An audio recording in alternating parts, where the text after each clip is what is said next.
people sneak are peek at what's misdiagnosed coming with up next. things other than autism, because there's a lot of misconception even still with PCPs, with MDs, with therapists, even KFCs, even KFC workers should not be diagnosing autism. I'm just saying they should not.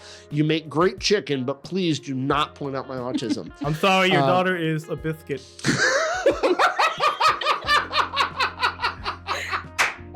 You got him. You got him. And your son is a number 2 combo. I'll have one breast and one thigh, please. You got him. There it is. That's a good one. You really got him with that. Your son's a biscuit.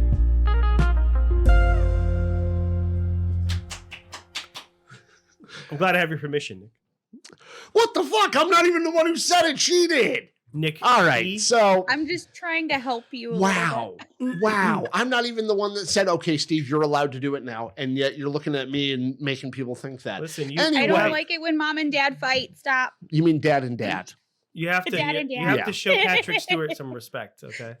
Sorry, Patrick. All right. Stewart. So, welcome everybody to On the Spectrum podcast. As always, I am Nick.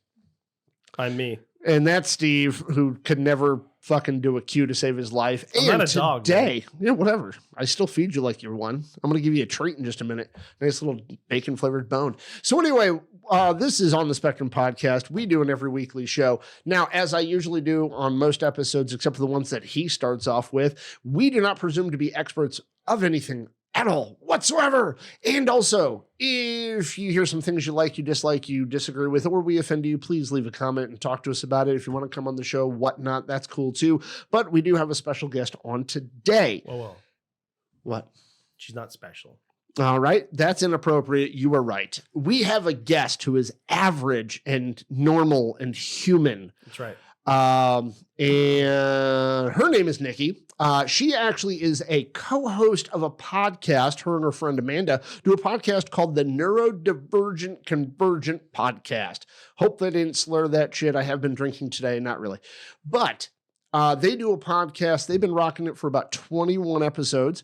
And y'all should check it out if you get a chance. It is 2 women who are talking about being on the spectrum and their experiences in life. And we happen to be 2 guys. And it's kind of interesting that they reached out to us. Actually, literally, 2 hours ago? Hour and a half ago? So Niki sent our instant messenger a message. I'm not actually talking to you, but I'm looking at you.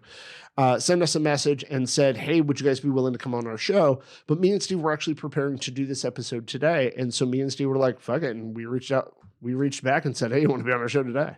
Yeah, I like how Nick is full transparency, just explaining. So first, the water collected in the atmosphere. Yes. And then it condensed into this thing called a cloud, and then that's why it's raining today. It's called over-explaining. Here's an idea. Save me when I over-explain then. Jump in and just be like... The entire audience needed to know about the whole text message to... Well, maybe they would find it interesting. Maybe there's some asshole out there going, how do I get a hold of these fuckers? I mean, their email's right there on their fucking Facebook page. When the rain falls from the sky, that's called precipitation. And then it collects in the ground. It precipitated on me. It filters down onto the soil to the water table, and then that goes somewhere and does something. And that's, my friends, is how you collect microplastics. That's awesome. The fuck? You're making fun of me, or at least attempting to make fun of me for this, but I know I over-explain. I know you're libertarian, but not libertarian enough to collect rainwater yet. So we don't have to worry about the microplastics in your body. That got me. I didn't know if I was supposed to pop in yet, but hi, that got me. I was going to laugh real loud. Yeah. So hi, Niki. Welcome to our show. Hi. Sorry, that one got me. I couldn't hold it anymore. So unfortunately, and I got to tell everybody who's listening or might not be listening, she does have a podcast partner who is not here on this show. Please do not tell her. Her name is Amanda. She's at a work function right now. We don't need her to know. So if you are listening to this, Amanda, turn it off now. Niki's not here. She's attending a PETA protest. Yes. Over at the new subway that just opened up. That's Illinois. right. So she's busy. Yeah. So I don't want you. Lucky for PETA though, the meat at Subway is not actually made out of real animals. So that's good to know. It's ground up couches and mattresses. Ground up couches? Yeah, it's ground up couch cushions and mattresses and soy. You know I like Subway. Oh yeah.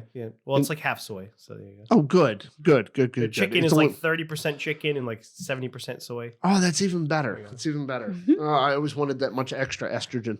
So, anyway, if I can ask, and I don't want you to name like the name of the company she works for or whatnot, but what does she do for a living? So she works at a bank. So she's certified to do a special thing at her job, Okay. of which I don't Red line? entirely understand. Okay. But Okay. she's at a conference for this new position she got so that Ah. she can learn more and take more tests for more certifications and shit like that. Okay. All right. I mean, is So her she's off position in to raise Arizona. all the interest rates on everybody? That's her job? Unfortunately, no. She has nothing to do with that end of any of it. So Well, that's don't too be mad bad. at her. It's not her fault. Yeah, don't blame her because the banks are taking all your money. Blame you. You're the one who put it Right, there. right. Yeah. Right. All right. And actually, it's a credit union, so that does Oh. make it slightly better from what I understand. That's true. That's true, actually. I initially asked because I was fascinated to find out what line of work would have a conference you go to, and then you said bank, and I immediately was like, "The fucking conference do you go to for a fucking bank?" For her special position Oh. at the bank. Yeah. So she has something in particular that you would need to conference and network. What if they do for. like they do technology conventions, but this is the latest model of ATM. Yeah, like what exactly would you do? I mean, I could see a VP of a bank or a banking corporation or whatnot going to a conference like with other bankers. I get that, but like if you work in a specific branch, like what the fuck conference would you go to? Yeah. Like we're here to take more people money. No, They're that teaching doesn't you. They're teaching you the proper way to redline. There Oh, you go. that makes total sense because Yeah. we do need some more education about how to do that nowadays. Jesus. My God. I'm kidding. So, Nikki, why don't you tell us a little bit about your show, the Neurodivergent Yes. Convergence? So, like y'all already said, it's just me Mhm. and my best friend from high school. We've been friends for a very long time. We're both very old, so it's a very long relationship we've had, and we were both diagnosed, self-diagnosed later in life. That led to us sort of discovering why we are the way we are. And prior to this, I had a podcast of my own that I don't do anymore. And I had her on the show a couple of times, and it was one and two of like my highest rated episodes on that show when we were doing this together. So the topics we were talking about was our late diagnosed autism and ADHD, and how, we thought, had we known a lot of this stuff earlier, like what would that have been like? Mhm. And just and just a place for us to just truly be ourselves. Right. Right. And so I decided like this needs to live in its own space. It needs to be its own thing. And I just asked her one day, like, hey, can we just do this together? Like, can this just be a thing? Mhm. And she was like, yeah, let's do it. And I was like, oh, thank God. Because I wasn't sure what she was going to say. Wait, can you say that again? What? Thank God? There you go. Yeah. Yeah, I know. You wanted to hear the accent. I heard it as soon as I said it. She's like, thank God. Yeah, Sorry. it's okay. You know It's what? all right. Honest to God, that sounds more familiar than when you fucking talk to me. All right. Yeah, I'm I just bet. making fun of your I bet. accent. It's okay. That's Just all right, so it's fine. I get everybody it all the time. understands this, she's from Illinois, and Mhm. my parents are both from Illinois. I was born in Effingham, Illinois, and so like when you talk, none of the words sound odd or different or even a weird Right. accent. It sounds like when I'm dealing with any of my family members. Yep. And then weirdly Okay, so I enough, guess I'm the odd one out here. You are the odd fucking Really one, not, okay? though. We call Not it to me, fucking though. pop. okay, but not to me though, because as I told you guys, Mhm. my dad lives in was born and raised in Bradford, Mass, Yeah. and so but he now lives in New Hampshire. So when Steve talks, I hear my dad. So like it doesn't sound weird to me. His accent's Right. not strange to me. Like I don't hear anything weird. So Yeah. that's just another weird synchronicity that we have. So Oh yeah. So, but yeah, it's just me and my friend Yeah. doing our thing and talking about our experience as to we use the word neurodivergent because we like to joke that we have a multitude or a cocktail of mental illnesses, right? So like it's our joke, right? Yeah. Everyone might not like that term, and that's fine, but it's a joke. So What the word? and The word difference? You're right. Nobody mental likes illness. that. Oh, illness. I know, mental illness, right? Oh. Yeah. So it's our joke, but we just like to talk about our experiences Mhm. to neurodivergent women and Right. we laugh and joke and have some fun and let an AI tell us stupid shit and play Mad Libs on the show and everything. So we just have some fun. And So- also have deep conversation about things that affect you. Yeah. Yeah, sure, wrapped kind of. in That's like comedy, a side because story. we can't be there. too serious. So, Really? Oh, see, like I would love to just have a super serious anytime, like deep conversation at all times. I fucking hate same. small talk. Same. Like, so when he tries to interject like lighthearted shit into like serious moments on the show, I'm all like, huh, you ruined that for me. I know. I've heard. You Ugh. get irritated. Yeah, I know. But as you pointed out, Steve loves to poke this bear. He just Yeah. it's fucking loves funny. to do it. And I actually ultimately makes don't the show. really mind because I understand from the perspective of people watching, it's wicked fucking funny. I do. So, understand. It is. can you tell us a little bit more about your flavor of Neuro Spicy? Oh God, So- shut the fuck. Hold on, Nikki. Hold on.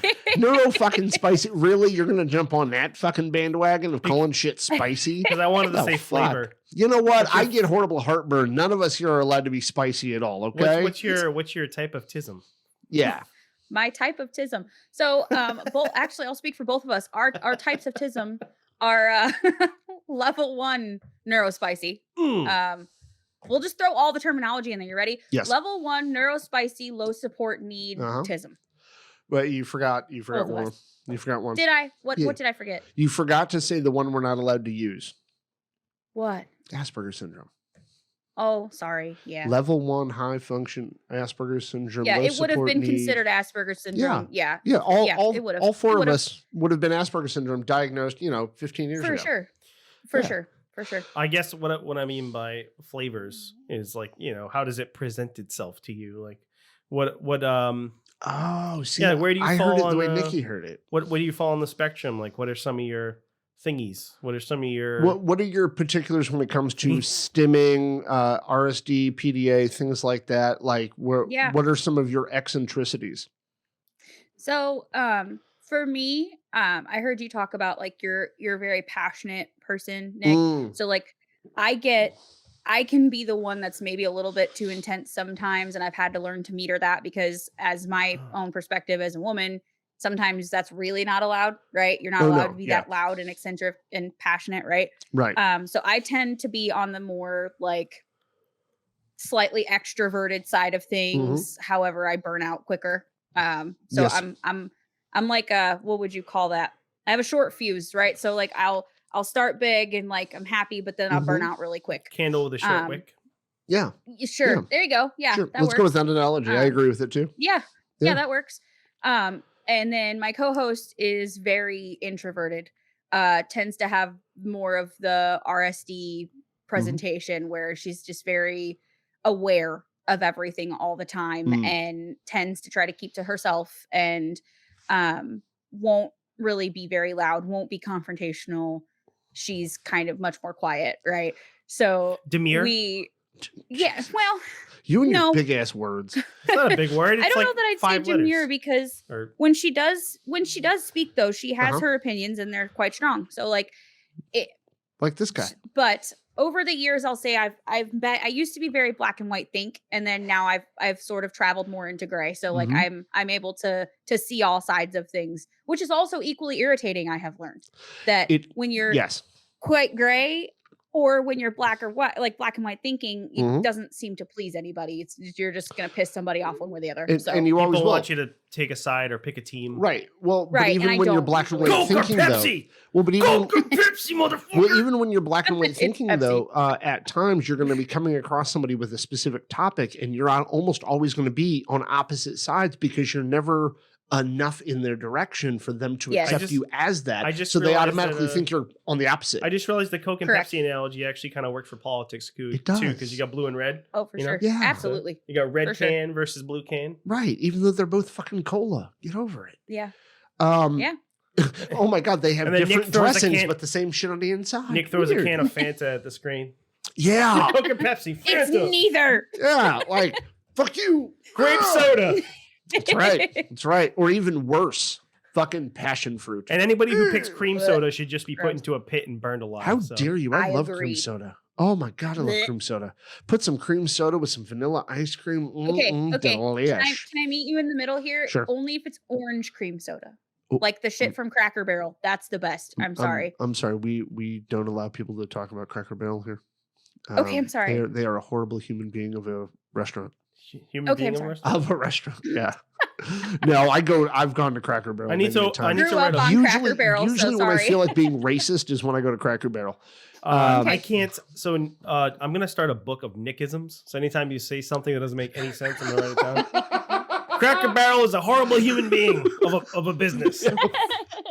Nice save. It's weird. I used to work with a lady, another clinician, who actually used to write on her whiteboard Nickisms. And they were always like, to her, it was always like interesting insights into like how I think people operate or whatnot, like different ways of perception about behavior. And so it's weird you say that, because in that context, it was somebody praising my, insight and ability and understanding. And now you're like, here's some stupid shit Nick says. That's I just funny. meant I'll like take it on both sides. when you say something that you like, when you mess up, when you say something. Oh, yeah. So I don't think you meant to call Cracker Barrel a human being, but No, so no. I meant to But we just all say knew it's a what you fucking meant. horrible fucking place, and it's I knew not. what you And meant. it's I not do that necessarily shit a all the horrible time, too. place. It's just like most things you get at Cracker Barrel are things that you can make at your house for cheaper than what they're charging, as well as probably faster than it's coming out of that kitchen. And I've I mean, never. I feel like that's 90% of all restaurants. No. I mean, like even I can cook almost everything on the menu at Cracker Barrel, and Well, I don't know how to so it's cook very actually well at interesting. all. A new study just came out, and there's a lawsuit ongoing Mhm. for Cracker Barrel mac and cheese actually causes autism. So Oh no. it's something. on there. It's something in the sauce that they make, the cheese sauce, when they make like kind of a roux Uh-huh. with the flour. Uh-huh. There's something in it, like some type of heavy metal in the roux that causes autism. So Huh. Weird. God. Are they also the ones who've been making baby food all these years yeah, too? yeah. I'm Um, getting my 1 million from Gerber this week.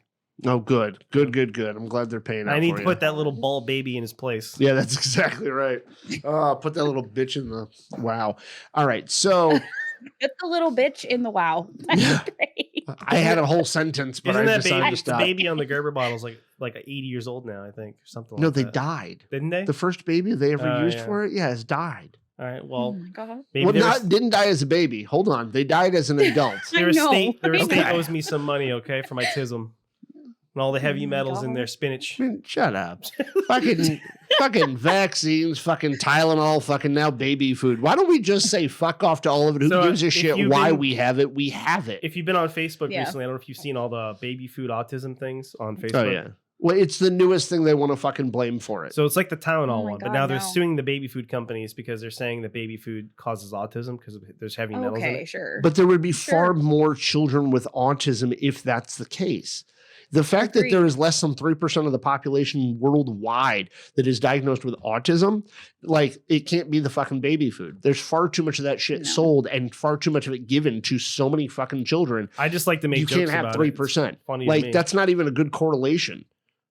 I actually Oh, No. sorry. I commented on one of their ads on Facebook and I said, "Can you show me proof that baby food causes autism?" Yeah.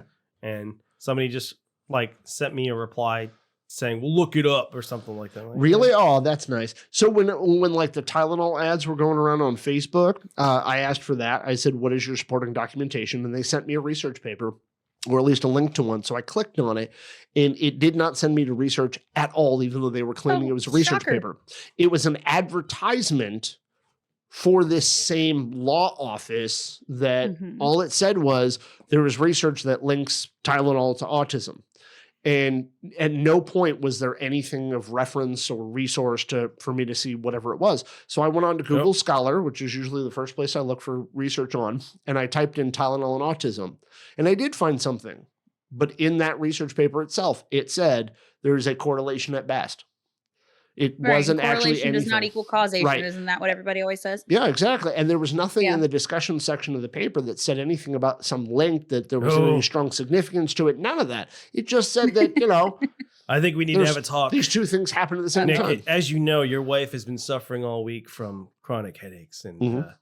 being 7 months pregnant as she is, I think we should just go ahead and go forward with the abortion now. Oh, nice. Nice. She's been taking Nice. Tylenol heavily for the last 2 weeks. Yeah. Your baby doesn't stand a chance. Not at all. It'll just have the my tism. God. Well, There's a Planned Parenthood down the street. Nikki, you said you listen to the show a lot, and so you know how we talk. I do. It's Bring fine. them- It's Bring in fine. my card. Here's a prescription for an abortion. Yep. Yeah. Oh God, that's great. Well, I mean, at least the stem cells will help somebody. So that was the joke that killed it. That's the joke that killed the energy right there. Is when I actually mentioned that stem cells can actually help people. That's where we're gonna cut this shit off. All right. It's fine. Oh, I just peaked like a motherfucker, didn't I? Yeah, my bad. No, it's probably me because I just scream laughed into my mic. I'm having a hard time figuring out. We just got these pop filters. His partner was real nice to get these pop filters, but I'm having a hard time figuring out like where to put my head now. I had it all and like worked when I out. record on like- ours, if I laugh and I move back, it just Yeah. sounds like crackling on the show. So like I try not to move back as far now. So I don't know. If I'm screaming, just say something, I'll back up.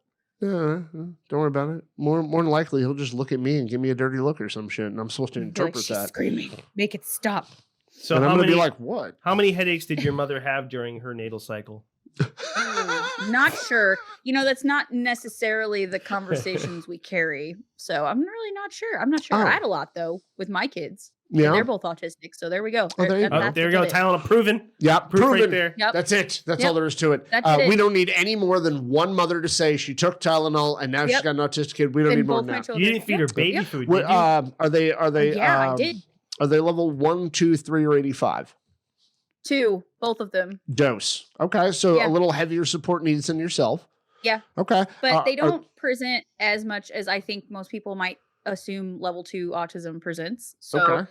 like my oldest, had he like being evaluated now, they might have evaluated him at level 1 because I Oh, think that's okay. closer to his presentation.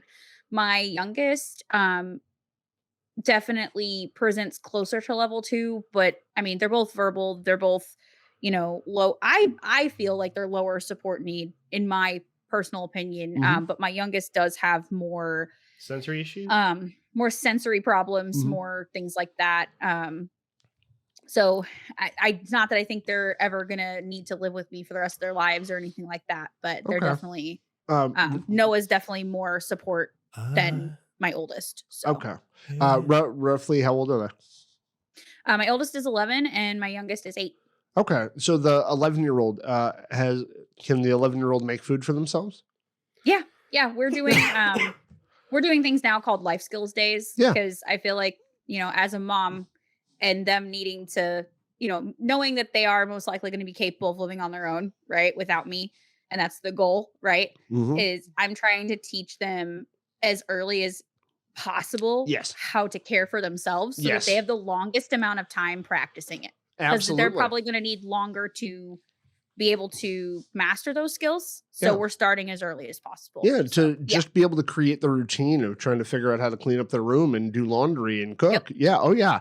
and figuring out what works to get that done. Like today, we just had to Hmm. invent a new game to make sure that their Nice. rooms got picked up Nice. because the one we had been doing is lost its luster. So we had Uh-huh. to change up the game, So Yeah, which you is have what you kids, got to you do. get it. Oh So, yeah. I mean, Yep. I've got fucking 4 of them. Just so put a yeah. basketball Yeah. net with a laundry basket underneath and throw your clothes into it. Yeah. And if they're not into basketball, Yeah. Then there's something wrong with your kids. That's No, I'm it just right that there. is a true statement. Yeah. Listen, I And wasn't by into- wrong, you just mean different, and by Well, different, hold we're on, calling hold it autism. Hold on. Yeah. I was not into basketball, but I still like shooting my clothes through a hoop. Because you were a well-trained boy. Because I just like throwing We, shit. we are not trying to genderfy our children, okay? Oh, no. Genderfied? I don't What is fucking that? know. He's making up his own words. We now. have- I'm making up We my own have fucking words. touched on almost all of the topics that could possibly get you canceled so Not yet. far. Not yet. So We we're- haven't we're touched running a on ticker. race. We haven't right, touched you're right. on. We haven't That's touched why I on said race, almost. and we have not yet told you to stop talking because you're a woman. We didn't talk about religion. We haven't either. said that yet. No religion. True, you're right. No, and no You got religion. you got some room. You do. We You still have. some We room. got like this much That's left me before in the we get canceled. corner.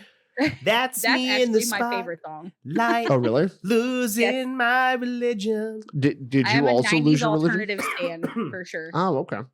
Wait, didn't you say you're only in your early 30s? Yes, I was raised well. Oh, apparently. I have good music taste. Oh, all right. Not if you like REM. So what's your favorite? That's like a horrible guilty pleasure for most people. I played REM the other night actually at trivia because there was a question about sleep. So actually, here's a trivia question. Do you guys know what the average sleep cycle is for a human being? How many minutes? I don't. Oh,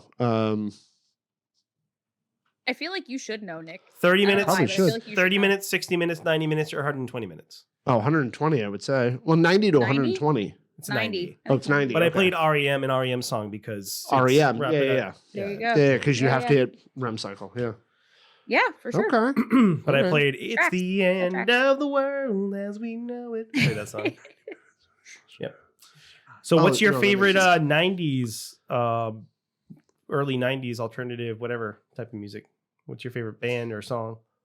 I mean, I don't really. It's terrible to say. I don't really have like a favorite, so to say. Like my music taste is so vast. Are Like, you more into I like the can listen to a grunge lot. or like more like the pop Um, rock? Are you in like so Spin Doctors, that type of shit? Or Probably like, pop rock is probably the closest. Like that'd be the most stuff in my playlist is probably Yeah. pop rock. But I do like grunge. I also like hard rock.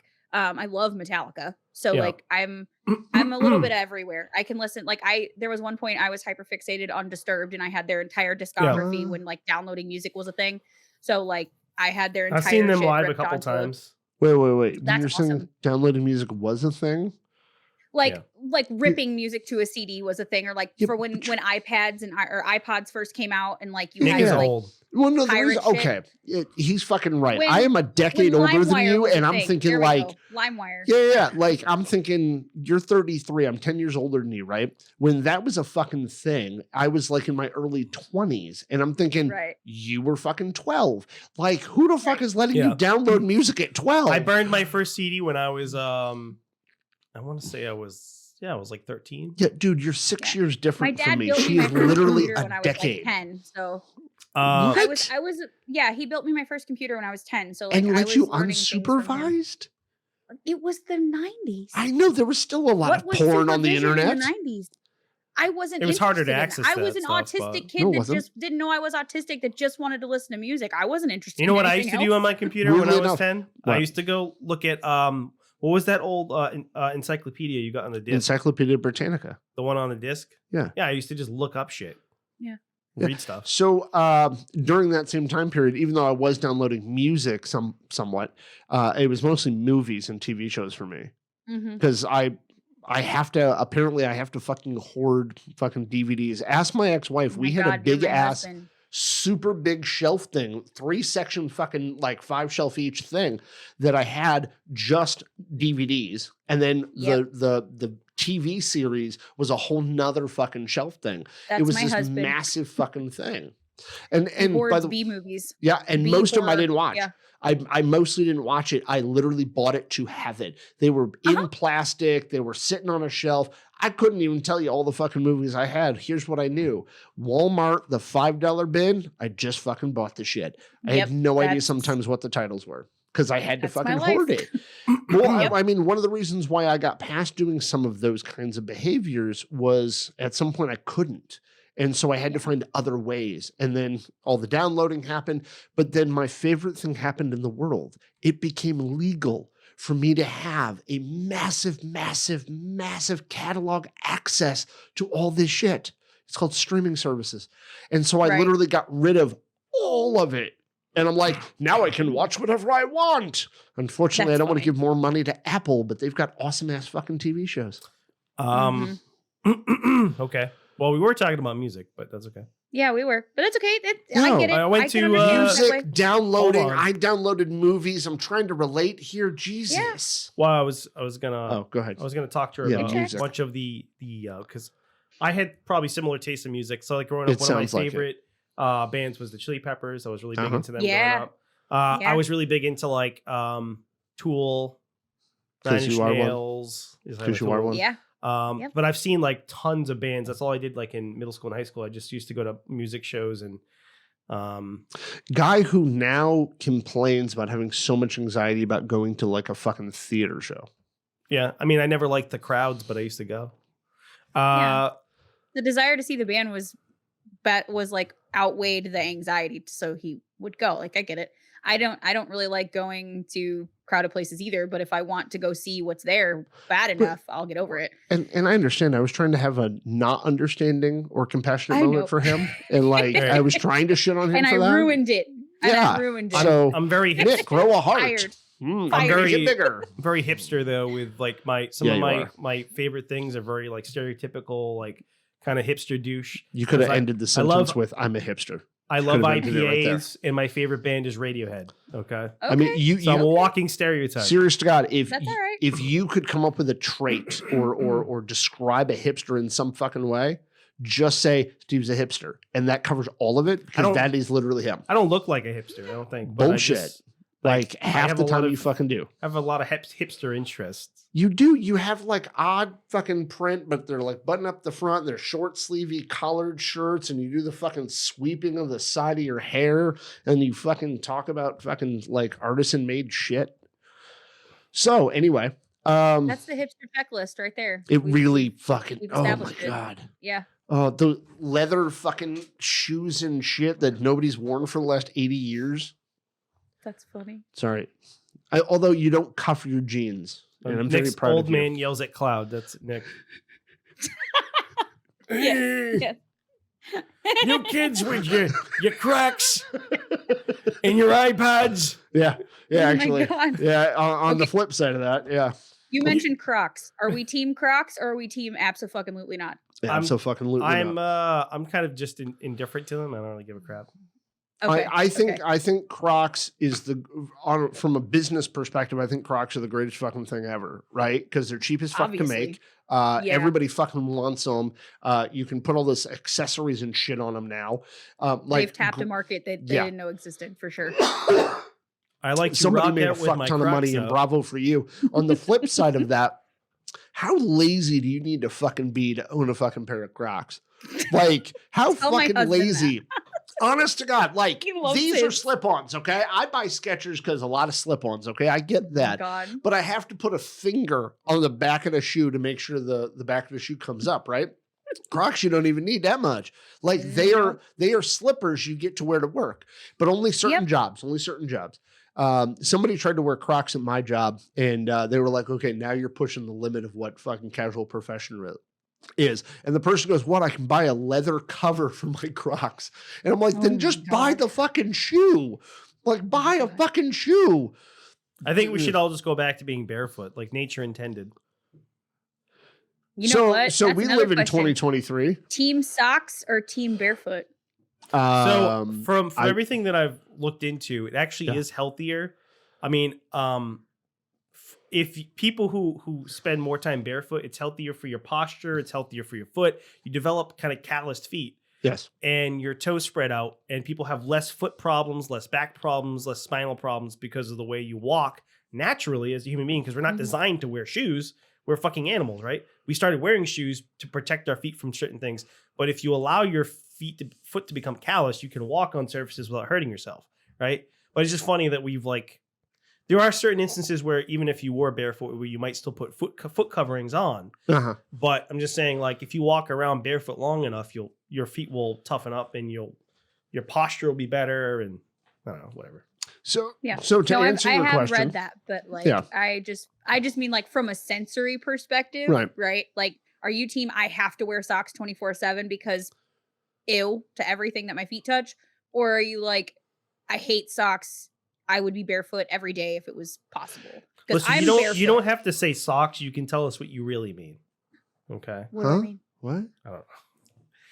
Where the fuck was that joke going? Is it a condom joke? Is that where we were going with that? Like, what are we doing?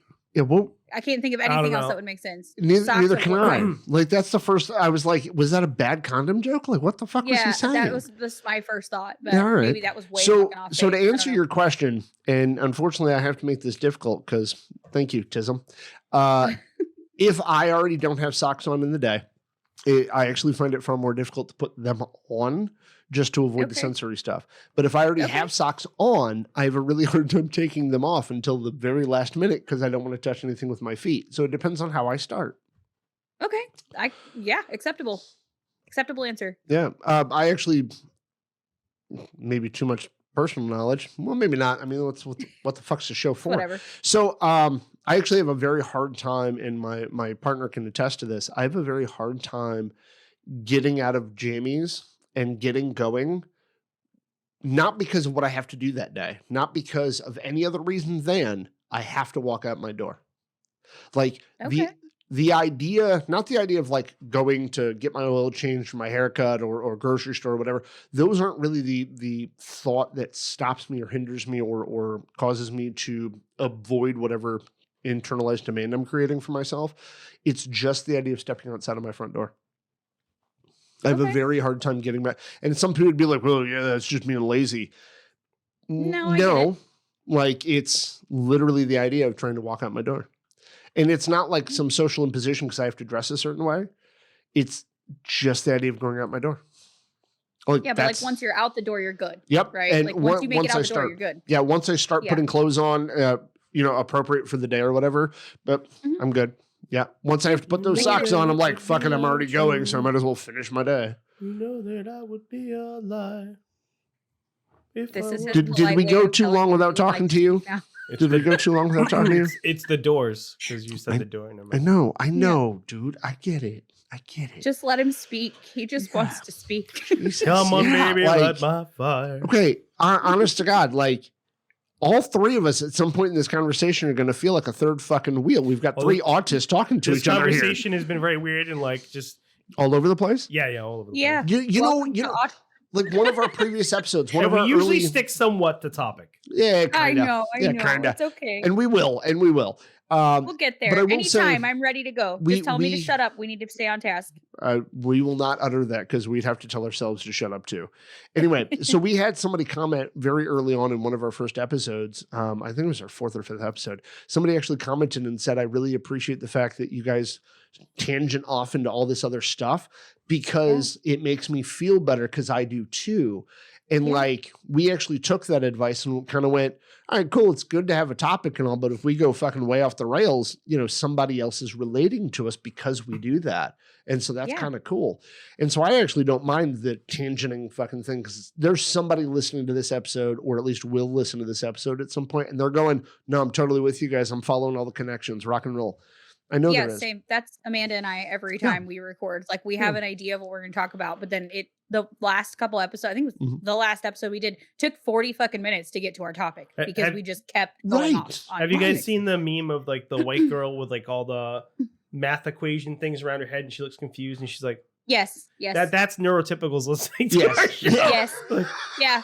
We regularly say if you don't get what's happening here, you've landed in the wrong podcast. Please Yeah. go somewhere else. That's- this is not for yeah, you. So that's we a valid preface point. that quite often. I That's don't a get valid it. point. Not for you. I don't get it. So now that somebody decided to say, well, we should probably get to a topic, let's get to a fucking topic. I Or at guess. least ask her some questions, man. I did. I asked her about her podcast. I asked her about herself. Okay, fine. Let's ask her other shit.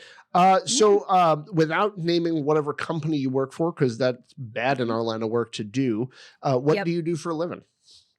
So I work for a salon supply house. So I get What? to, salons. So No, like no, I know what a salons salon have to is. get their shit from somewhere, right? So we are a wholesaler. Okay, you're a for distributor. salons.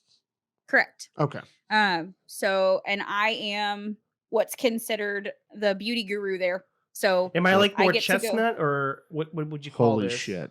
I'm just kidding. She's not a if you wanna colorist, get dude. technical- She's not a colorist. Like I'm she- not a cosmetologist, but I do Right. need to know quite a bit of it to be able to No, because you direct got to sell it to them when they people, come right? in. Right. Yeah. Right. Yeah. Which I that was get always it. what I wanted to do was be a cosmetologist. Just life just never quite got me to that place. So So life this didn't. is like the next best thing. So life didn't put you in the direction to be able to touch people's hair, but instead you instruct other people of how to use products to touch other people's hair. Correct. Okay. So, Okay. So I actually enjoy this part because Yeah, it's I've kind of like I only wanted really to ever rule the had world, sales but jobs. life got in the way. Yeah. That's So, actually the one area where I don't mind being touched. Is your head? Yeah, is your hair. Oh my Yeah. fucking my god! scalp. Swear to God, Not if my face, one, but up if here. one more fucking moron touches my goddamn shoulder after I tell them I don't like fucking being touched, I'm going to start murdering people. Like, fuck off. Anyway, so like, I didn't even do it. No, I just go like that. No, but I mean, he you just just get the fuck off. you just brought it up to me though. Like the other day, like fucking, who were we just around the other fucking day? And I think it was Ian. I think it was Ian, my Ian, not tall, lanky Ian, but my Ian. He goes to give us both a hug and he goes, I don't care if you have a problem with this, Nick. And it reminded me of all the times during the play where some asshole, like I just fucking told you to not fucking touch me. And all of these fucking artsy fartsy fucking actor folk who are always like, be inclusive and respectful of other people. And they can't stop touching me. Like, fuck. Oh, okay. Sorry. You're also a male. You're not allowed to have boundaries. Yeah, so. I know. Like, the fuck? If I was a woman and said, don't touch me, everybody would like keep a 7-foot fucking boundary around me. But if I'm a guy who says, please don't fucking touch me unless I say yes, everybody's like, well, I have to hug you now. No, you don't. In fact, you didn't have to 10 minutes ago when you thought I was an asshole. Now you know I got a fucking emotional issue. And now you're like, oh, I want to be your buddy. That doesn't mean touch me. Anyway, I'm sorry, Nikki. We're back on you fine. Now. Okay. I knew a girl named Nikki. So speaking of the tisms, what is your, because in my experience thus far, every one of us has one sense that, or one sensory issue that is more predominant than others. What would be your sense that kind of affects you more than another? Sound. Sound. Okay. So, like, for example, it's not that like loud noises bother me at all, because I will blare my music in the car, right? In fact, but that's probably your choice, though. Yeah. So it's the combination of sounds from several sources that will send me into a fucking spiral faster than anything. Yes. So like if I'm trying to focus on something as simple as even dishes, and my kid's listening to his tablet, and then one's also trying to talk to me at the same time, that is enough for me to be like, just wait a minute, please. Just wait a minute. I need one of these sounds has to stop so I can listen to you. Like my husband has learned that he's even more like vocal than I am. He's very diatribe type person, like could talk paint off a fucking wall. And so like when he wants to communicate, what does that mean? Yeah. It's a euphemism. I don't know. Yeah. So sorry, you've mentioned this before. You don't really get a lot of those. Sorry. Yeah. Sometimes I don't. Meaning he could talk so long that paint, like that's been there for 35 years, would start to peel off the wall. Do you know what I mean? Like he could hold a conversation so long that paint falls off walls. Like it takes that long for paint to just peel off of shit. That's what it means. He talks for a really long time. Right. So now I get why Steve thinks I could do it. Yep. Yes. Excuse me. So like he'll have, like if I'm watching a show, because that's like my time to unwind my brain. That's how I stim, is like I watch stupid reality TV. That makes no sense. He'll walk in and he'll start talking and he'll go, oh, sorry. And that's my cue to like pause the show. Like I just need a minute to pause the show, because I cannot, like I hear you. I can't block out any sound. Like I hear everything all the time. So I'll hear him talking, but I'll also hear my show, and none of it computes. Like I have auditory processing issues in that way. So like, none of it will compute. I hear it. I hear all of it, but none of it resonates to where I can respond. Well, you know the sound exists, and if we give you enough time, you can hear it and you'll understand. Hold on. Yeah, my wife has the same issue. I want to pose something here. You okay? What? Oh, yeah, I'm just dying for some fucking reason. Like I can't stop this cough, and I'm like drinking my coffee like I always do. I mentioned earlier about the whole foot thing, right? About how human beings, like we're not designed, through nature to wear freaking shoes. We started wearing shoes as human beings, whatever. Yeah, but they're more comfortable and they support our arches. Right, it's not the point right now. Okay. The point is, we're talking about sounds. Yeah. I would pose the thought, right? Mm-hmm. Well, if you think about us from an evolutionary standpoint and developmental standpoint of how we are as human beings, we are not experts in this. We have a lot more stimuli nowadays, I would argue, than our ancestors did. Our ancestors didn't have to deal with running water while people are playing stuff on a tablet people are. I know exactly where you're going, dude, and I'm cutting you off because you would do it to me. I would actually argue that we actually have more control over how much sound we have around us. Because if y'all have either one of you, maybe you have, but have either one of you ever been out in the fucking woods in the middle of the fucking night on a summer fucking night? There's a lot of fucking sound. And that shit There terrifies the shit out of me. That doesn't bother There me. is, It terrifies the shit out of me because there's that's so white much I noise. don't understand. Yeah, it's to be. I can at it's- some point I can block that out. Like at some point yeah. it doesn't bother And a me. lot of it to- is repetitive and it's not super loud. Like if Correct. you're a Yeah, but cricket, there's so much. There's so many different crickets, and you can like hear a deer cicadas walk in the Cicadas distance. will And send me there's into a tizzy. I can't handle that. look, but, and like, there's that too going but- on. And then you hear the brook in the background. And there's wind through the trees, and the leaves are moving, and there's like insects but see, crawling on the that ground. shit doesn't And there's bother like me. yeah, but there's a difference. all of in that the, is a hold lot on. for me. But there's a difference for the intensity. Maybe not for you. Yeah. But like Yeah. what she's talking about is, I think, a lot more overwhelming when you have, if there's a kid talking, another kid playing a video like on YouTube, and then you're also washing dishes. Those are all like intense, loud sounds close to you versus Right. crickets and birds And off in the dishes distance. are a multi-sensory experience. Dishes are so like Agreed. I'm already Agreed. Which like, is why I having have to have a multi-sensory dishwasher. experience. I can't with the wash my dishes. hand. I can't wash my hand. So what Right. I was trying to get at is we're trying to like we're dealing with certain things in our modern environment that we wouldn't have to have necessarily dealt with. Our ancestors might not have, and I'm not saying that the autism component and sensory issues don't contribute to that, but also I think it's in general does. as human beings in general, all human beings are overstimulated in certain ways because of the modern environment we have with all of the distractions and noises. Agreed and- in that generality. I completely agree with you. But like, and one of the things that so because of the environment I'm in, right? You got 2 kids as well. I got 2 kids at home. Yeah. I've got 4 kids total. For the last 17 years, I've had children around me. So I've had a lot of extra noise and shit. Mhm. But one of the things that keeps me stable, and I think I do this, no matter where I am, like right now is the only time in my week I probably don't have a song, I don't have a video playing, I don't have a TV show or a movie playing on my phone, Yeah. because that's my constant for things, because I'm putting this on. It's usually a show that I've watched before, I'm familiar to it. Like right now I'm in the middle of watching Bones. The TV Okay. show Bones. Yeah. I'm right now in the middle of that again, and I go back over my shows again. But that's kind of my way of keeping a little bit sane. The Boreanaz guy. Yeah. David Boreanaz Yeah. and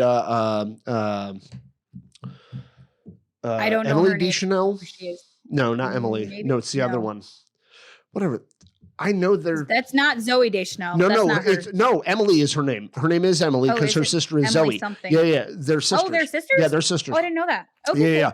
cool. I actually only found that out because of the episode that Zoe ends up doing on the show, and then it was okay. advertised as that Okay, cool. her sister was on the show. Anyway, but I'm in the middle of that, and I always go back to certain shows 100 times over because I'm familiar with the voices, I'm familiar with the Yeah. storyline. I don't have to put a lot of thought into like learning the show. Also because he had a crush on Angel. So He's a beautiful man. Like He there's really is nothing a wrong with beautiful David Boreanaz. He's a beautiful I'm man. gonna agree with that statement. Sorry. Like I'm not even saying that in a like I also like boys kind of way. I'm saying that he's Right. just a beautiful Just- fucking man.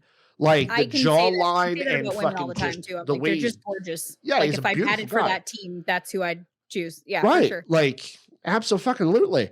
All right. So, but I'll listen to that, and even though the 2 girls are listening to their iPads of whatever Mhm. fucking YouTube show either one of them is doing, like Right. oldest daughter being on the spectrum, she's probably listening to fucking Bubble Guppies do that fucking Yeah. lunchtime song or whatever it is. I know you neither one of you have any idea what I'm talking about there.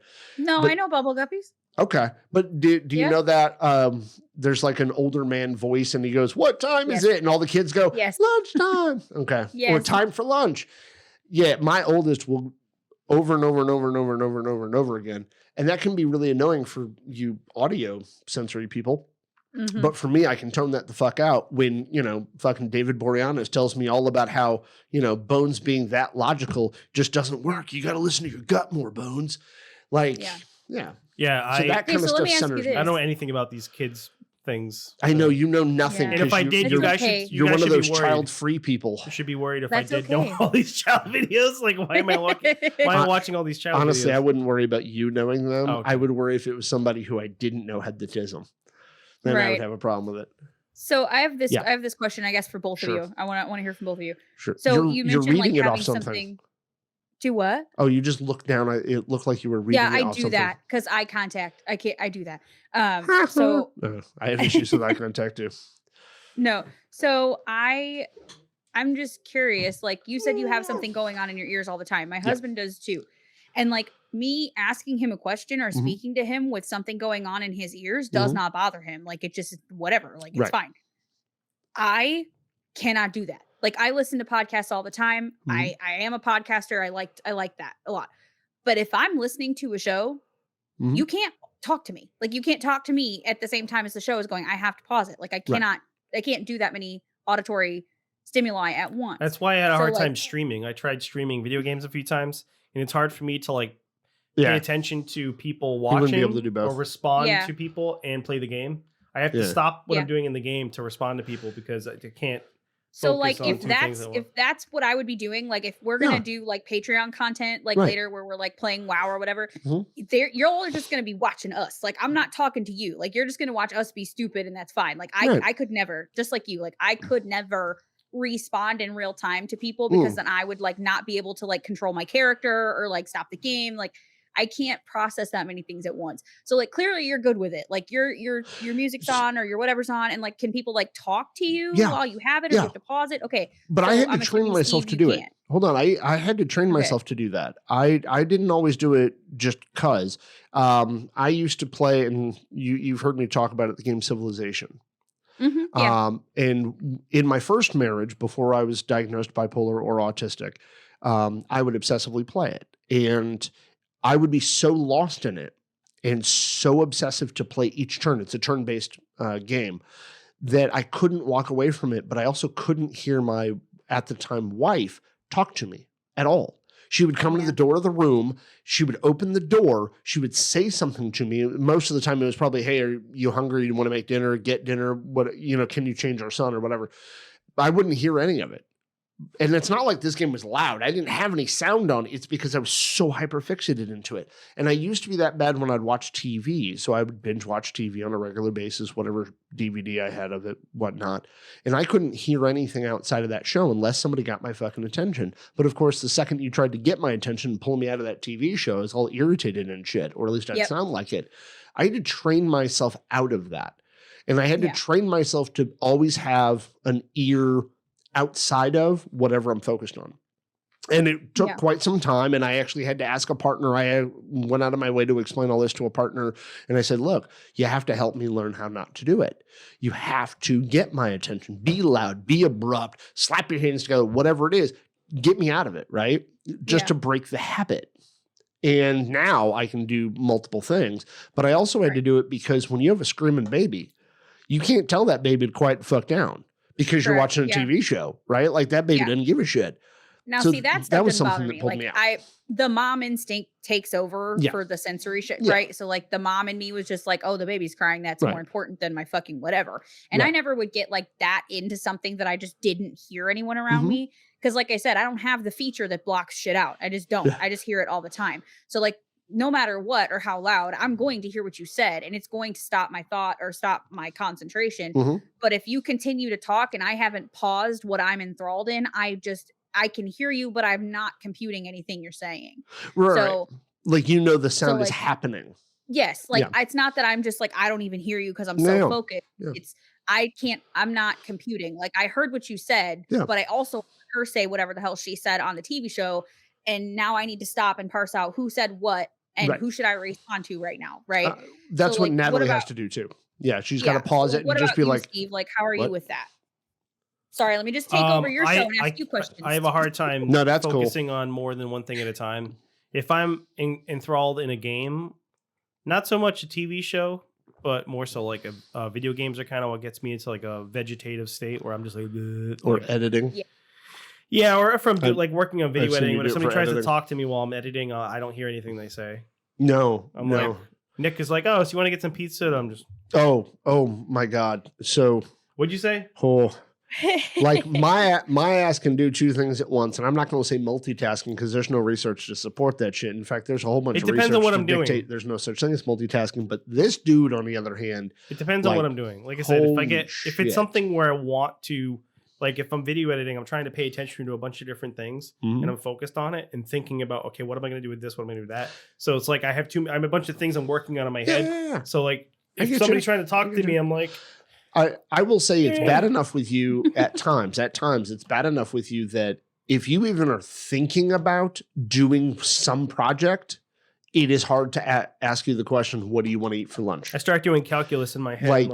Like he gets all like fucking Russell Crowe, beautiful mind, fucking math theorem in the fucking existence kind of shit.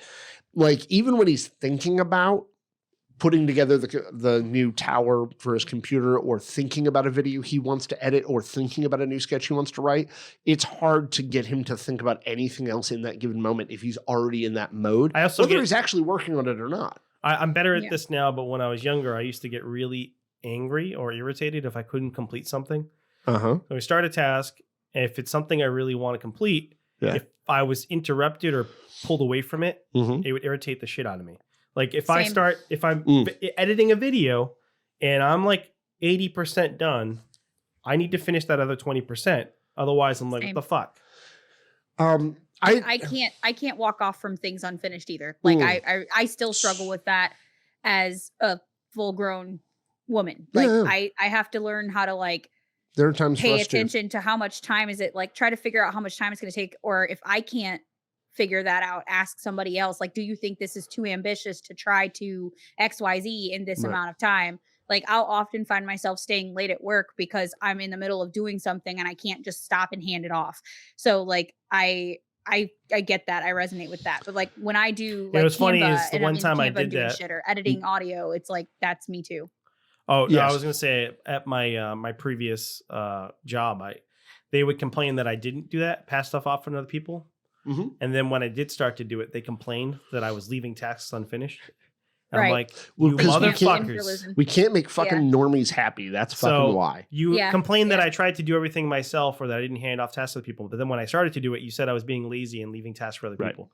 I will say I've had to do a lot of perspective shifting for myself because I used to be like the both of you in that regard, where I had a hard time putting things down. I couldn't not finish something, or at least project wise.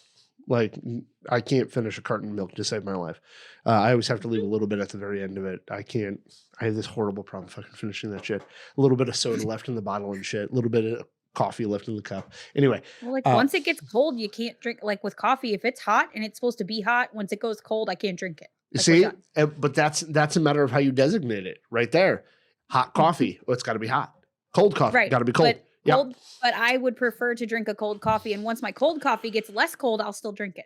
Right. I like my tea. Because of the expectation of all the, That's weird. I like my tea hot, but my coffee cold.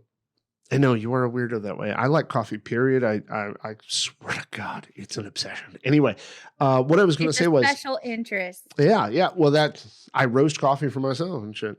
That's fancy. Yeah, like I read books on fucking coffee. Anyway, but what I was going to say is that perspective shift is I had to start telling myself, what does it hurt? And I had to train myself to actually think about, what does it hurt if I walk away? And the answer cannot be, it'll bother me. Because why does it bother me? It bothers me, because I got to get the task done. So fucking what? Because what are you walking away to go do? Like the example of stay late at work, right? And I'm not saying anything against you. I'm not criticizing you, not judging you, and none of that shit whatsoever. But you don't have to preface. Hit me with it. Thank you. By staying later at work, you're also spending less time with your partner and your kids. You're very right. Right? So which task is more important? The one at work or the job in which you're doing with your kids and your partner? It's on the floor, Steve. Yeah. In the moment, somebody's calling. We interrupt this program for a Jesus phone call. Christ. Nick's talking about like circular logic. Motherfucker. Well, yes, and part of the reason why I'm bringing that up is because of this. Like, it is because it is. Well, why is it that? Because it is. No, hold on. If you ask yourself at any given time when you're frustrated with something, who's it hurting? Okay. Or am I upset because I'm upset, or am I upset because somebody's bleeding or dead? Right? Like if we put it in those contexts, like nobody's bleeding, nobody's dead. Nobody's going to give a shit if I don't finish putting up the display at work. Right? Right. Nobody's hurt by that. Is my boss going to be irritated? Yes. But it also means that I get home to my kid who's ultimately going to care more about me spending an extra hour with them than my boss is going to give a shit if I spend an extra hour at work, because they're not I going to agree give a with you. fuck how much extra I work for them, but how much more am I working for me?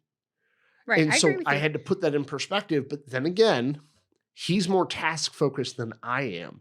I'm more relationship focused than he is, right? To a degree. And so in that regard, not finishing a task would be much harder for him than it is for me to walk away from it. Right. But for me to end a conversation is much harder than for him. Yeah. I'm like, okay, bye. Yeah, like when he's done, he done. And we know he Yeah. done. Like I've had You'll him. hear it in our show. Amanda's the same way. You'll hear Oh. it. She'll be like, agreed. And I'll go, okay, she's done. Then we'll wrap it up. Like, Yeah. she has a specific response and like a cadence. And when she does it, I'm like, okay, we're done. Yeah, Like I hear it. We're yeah, done. and you've listened to enough of our episodes. You know full well this kid's got that shit going too. I'll just be in like middle of a sentence and he'll be like, okay, time to go. Yeah. All right, thanks. Well, because if I let him, he'll talk for 4 hours. So It's a true statement. Yes. I'm So- saying that's 4 fucking episodes right there. is it though? Yeah. He's like, let's just knock them all out right now. We and need split it to up take and a then we're done. break. Yeah. Right there. Recharge. So before we started filming these things, like I actually had that conversation with him. I was like, "Ooh, we should do 2 every fucking Saturday to make sure we got a ton of episodes." And he was like, "Oh, is that a really good idea? Are we going to be able to do it?" Yeah, I got no issue. I'll make fucking 4 in a row on one fucking Doesn't Saturday. mean they'll be good though. But so like for you, Well, yeah, though, but that's good or where I bad had is- to learn about myself. Like What? same with you. Like I had to Yeah. learn that this is not my show, right? Like this is not the Niki show. This Right. is both of our show. And Yes. I have to, as to where like before it was just my show. Yeah. So like I could Ooh, talk as that's a long as I shift. wanted to. Yep. So like I had to remember like she is also in this and doing this like she's doing this with me. This is our thing. Right. So I had to learn her cues Uh-huh. and learn when she was visibly done, when she was like we're losing steam here. I had to start to meter myself and be like, okay, this is what she can handle. Right. And it's not going to be a good result if I push her past what she's comfortable doing. Yeah. So that's why it's taken us so long to do video, because she was highly uncomfortable with video for a long So time. was I. Like So I was barely Ask got her him. to do audio. So I was like, okay, we're Yep. not going to push the video envelope. So like maybe we're slow start, right? Because we don't have all the features like ongoing and like we don't have all our, all the little tendrils out on all social Sure. media. But I can't push her past a point she's comfortable, Right. because then I Right. have nothing. You know what I mean? Then we have Absolutely. nothing. Because then it dissolves into nothingness over Correct. what? Because you wanted a pace that she wasn't good with? Yeah, Right, you guys and got to we're go at doing your this pace. ultimately because it's fun. Like Yeah. we are fucking enjoying ourselves. It's Yeah. fun for us to do. Absolutely. And when it stops being fun, I don't want to do it anymore. Right. So like, what's the point of pushing for the sake of pushing if we're I not think enjoying it? there's some things to worry about trying to do too many episodes or record too much stuff at once, because For sure. adding some time or some space or some gaps in between also helps you to gain some perspective. It gives you time to think about things, come up with other topics to talk about. So For if you just sure. record like 4 hours or 4 episodes in a row, I feel like you run the risk of overlapping in too many of the same subjects. Maybe the feeling is different from week to week or from period to period to recording. And I think like I don't want to just bust out 4 just to bust out 4 just because we can. Correct. So, and I've come to that Content for the understanding sake with of you. content. Yeah, I've come to that understanding with you as well. Like I can shift topic to topic and be able to shift into whatever that topic is.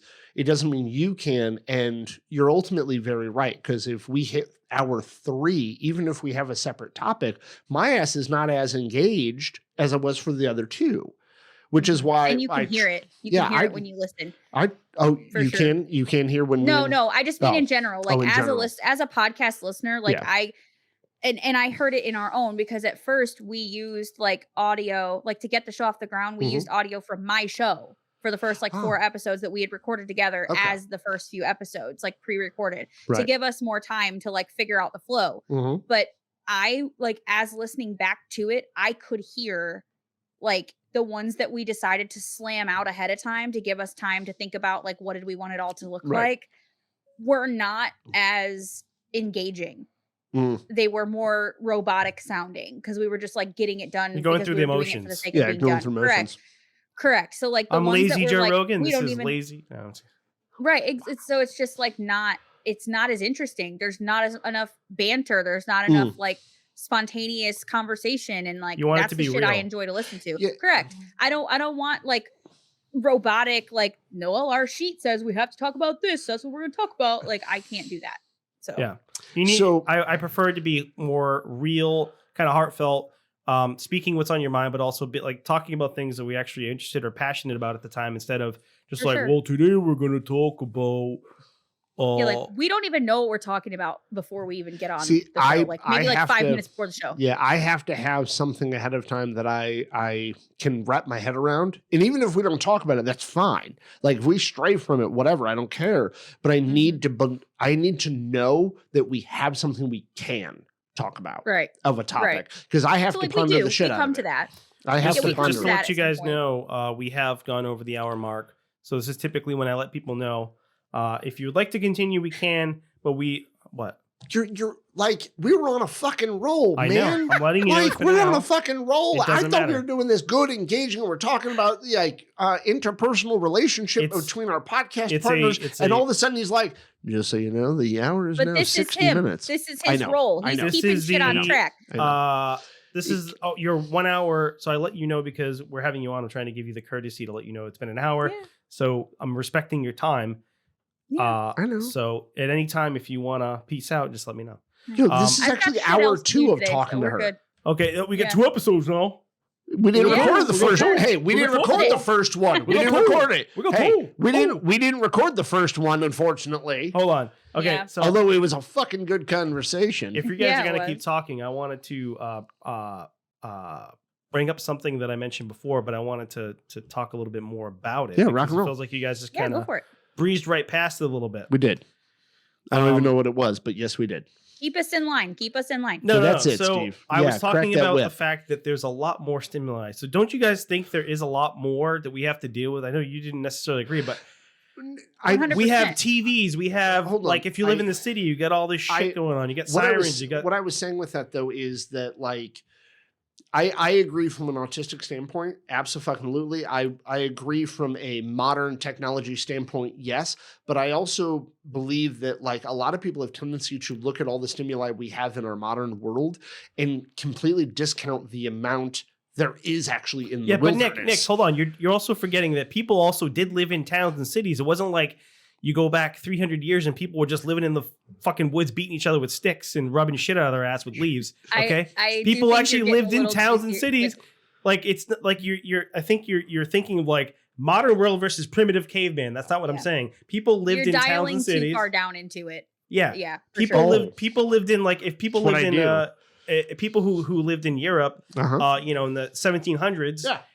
They still had like, you know, they lived in towns. Yeah. They still had. It wasn't like they're out in the woods being eaten by bears. No, but there was the sound of hoof prints, from cattle and from horses, and there were Possibly. loud ass motherfuckers, and there were carts being dragged around, and there were people fucking backhoeing and fucking gardening and just fucking doing all this other We shit. have we have electronics, we have televisions, we have all these Uh-huh. bright visual stimulations, we have loud sounds, we have music and radios and TVs and tablets and phones and all this shit. I was just going to say though, like, if- 24/7 too. Not Right. there's no break in stimuli. yeah, well, I at don't- I least don't back think then, there- I mean, everything shut off pretty much once it got dark out. hold on, handles- comparatively to now, but if we lived at that time and we were autistic, I a would have lot of the been- shit I just named off would also be overly stimulating. I would have to us been too. I would have been with the founding fathers getting drunk. Did you hear about after they like signed the Constitution and all the founding fathers got shit faced and racked up like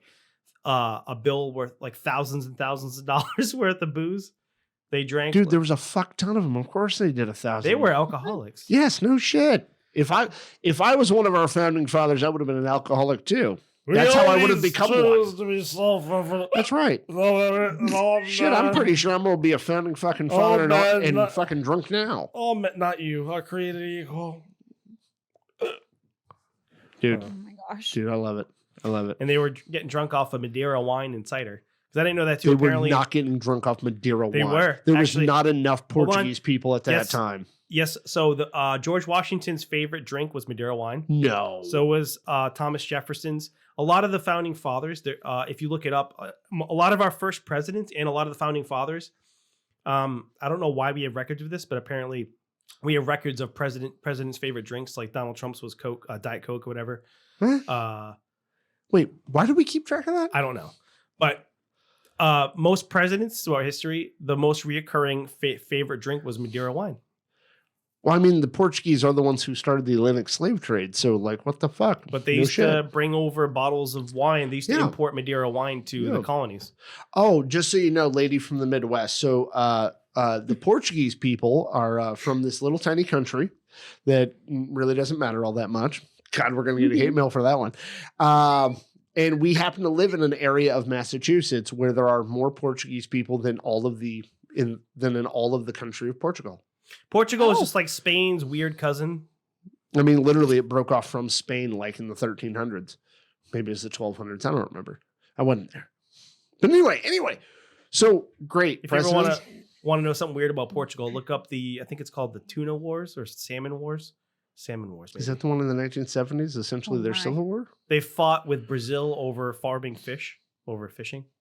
And you're not a history teacher. Why? He wanted to be one. I know. I remember you saying that. Like, you asked for this, by the way, Nick. You challenged his special interest, and then you got handed what you got handed. Oh, no, I'm okay with it. I'm okay with it. we gave Steve a place in which to talk during this conversation. I thought it was interesting that a lot of the founding fathers love Madeira wine. That's weird, isn't it? It is. It is very weird that they enjoyed. I'll give you that. It's very strong wine too. It's it's high alcohol wine. Like 25% alcohol. Yeah, an alcoholic liking high alcohol wine, but it's also very sweet. So it's very sweet and very full of alcohol. Oh my god! So even though it has a lot of alcohol, like you don't necessarily taste it because it's sweet. It's like cough syrup. Yeah, it's wow. Yeah, not a huge fan. Not a huge fan. Yeah, no thanks. Founding fathers loved it. Yeah, well, they also enjoyed a whole lot of other things that are super bad for you and everyone else, like slavery. Yeah. Okay. Like owning people. Yeah. I mean, they also believed women shouldn't own land because they were irresponsible. I think the jury's still out on that one. You've checked another box of being canceled. By the way, we've wandered into it, so you're improving. Yeah, but we've actually said nothing that's not true though, because the founding fathers did actually. Some of them did believe in owning people. I know. Nikki, what do you think? Do you think women should own land? Please don't answer that. Please don't.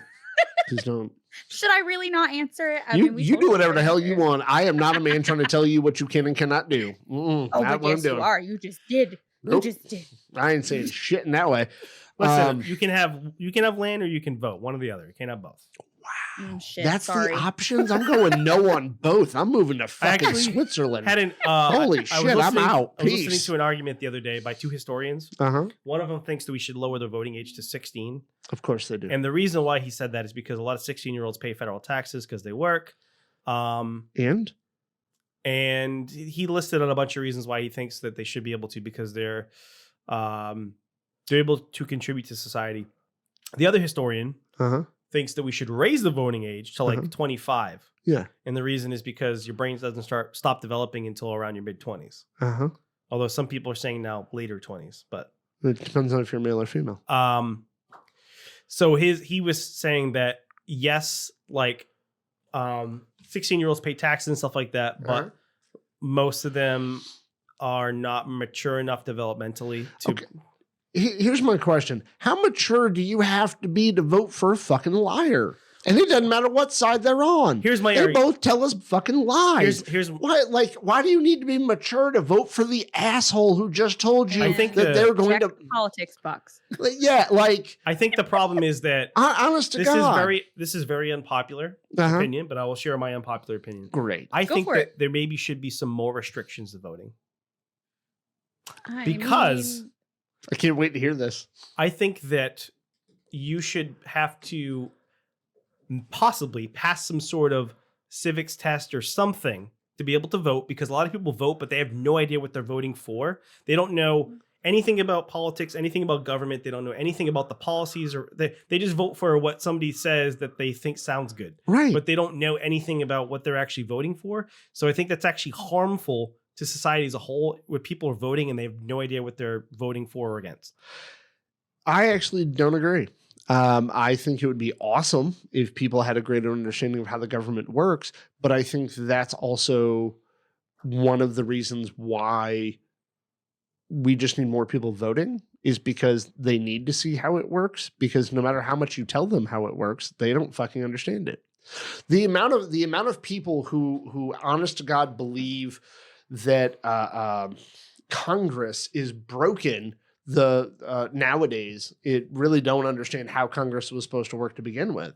Like, there's a ton of people who don't even know that the House of Representatives was the only group that was supposed to be voted into office, that senators were actually supposed to be appointed by governors of each state. Yeah, that changed in one of the amendments. Yeah. I mean, it was like the late 1800s, early 1900s that it changed, but that's how it was supposed to fucking function. And the second we gave everybody the ability to vote for both sides of it, the entire reason for that structure to be like that got thrown out altogether. And then we ended up with a fucked up system. Well, the House of Representatives was supposed to be the voice of the people.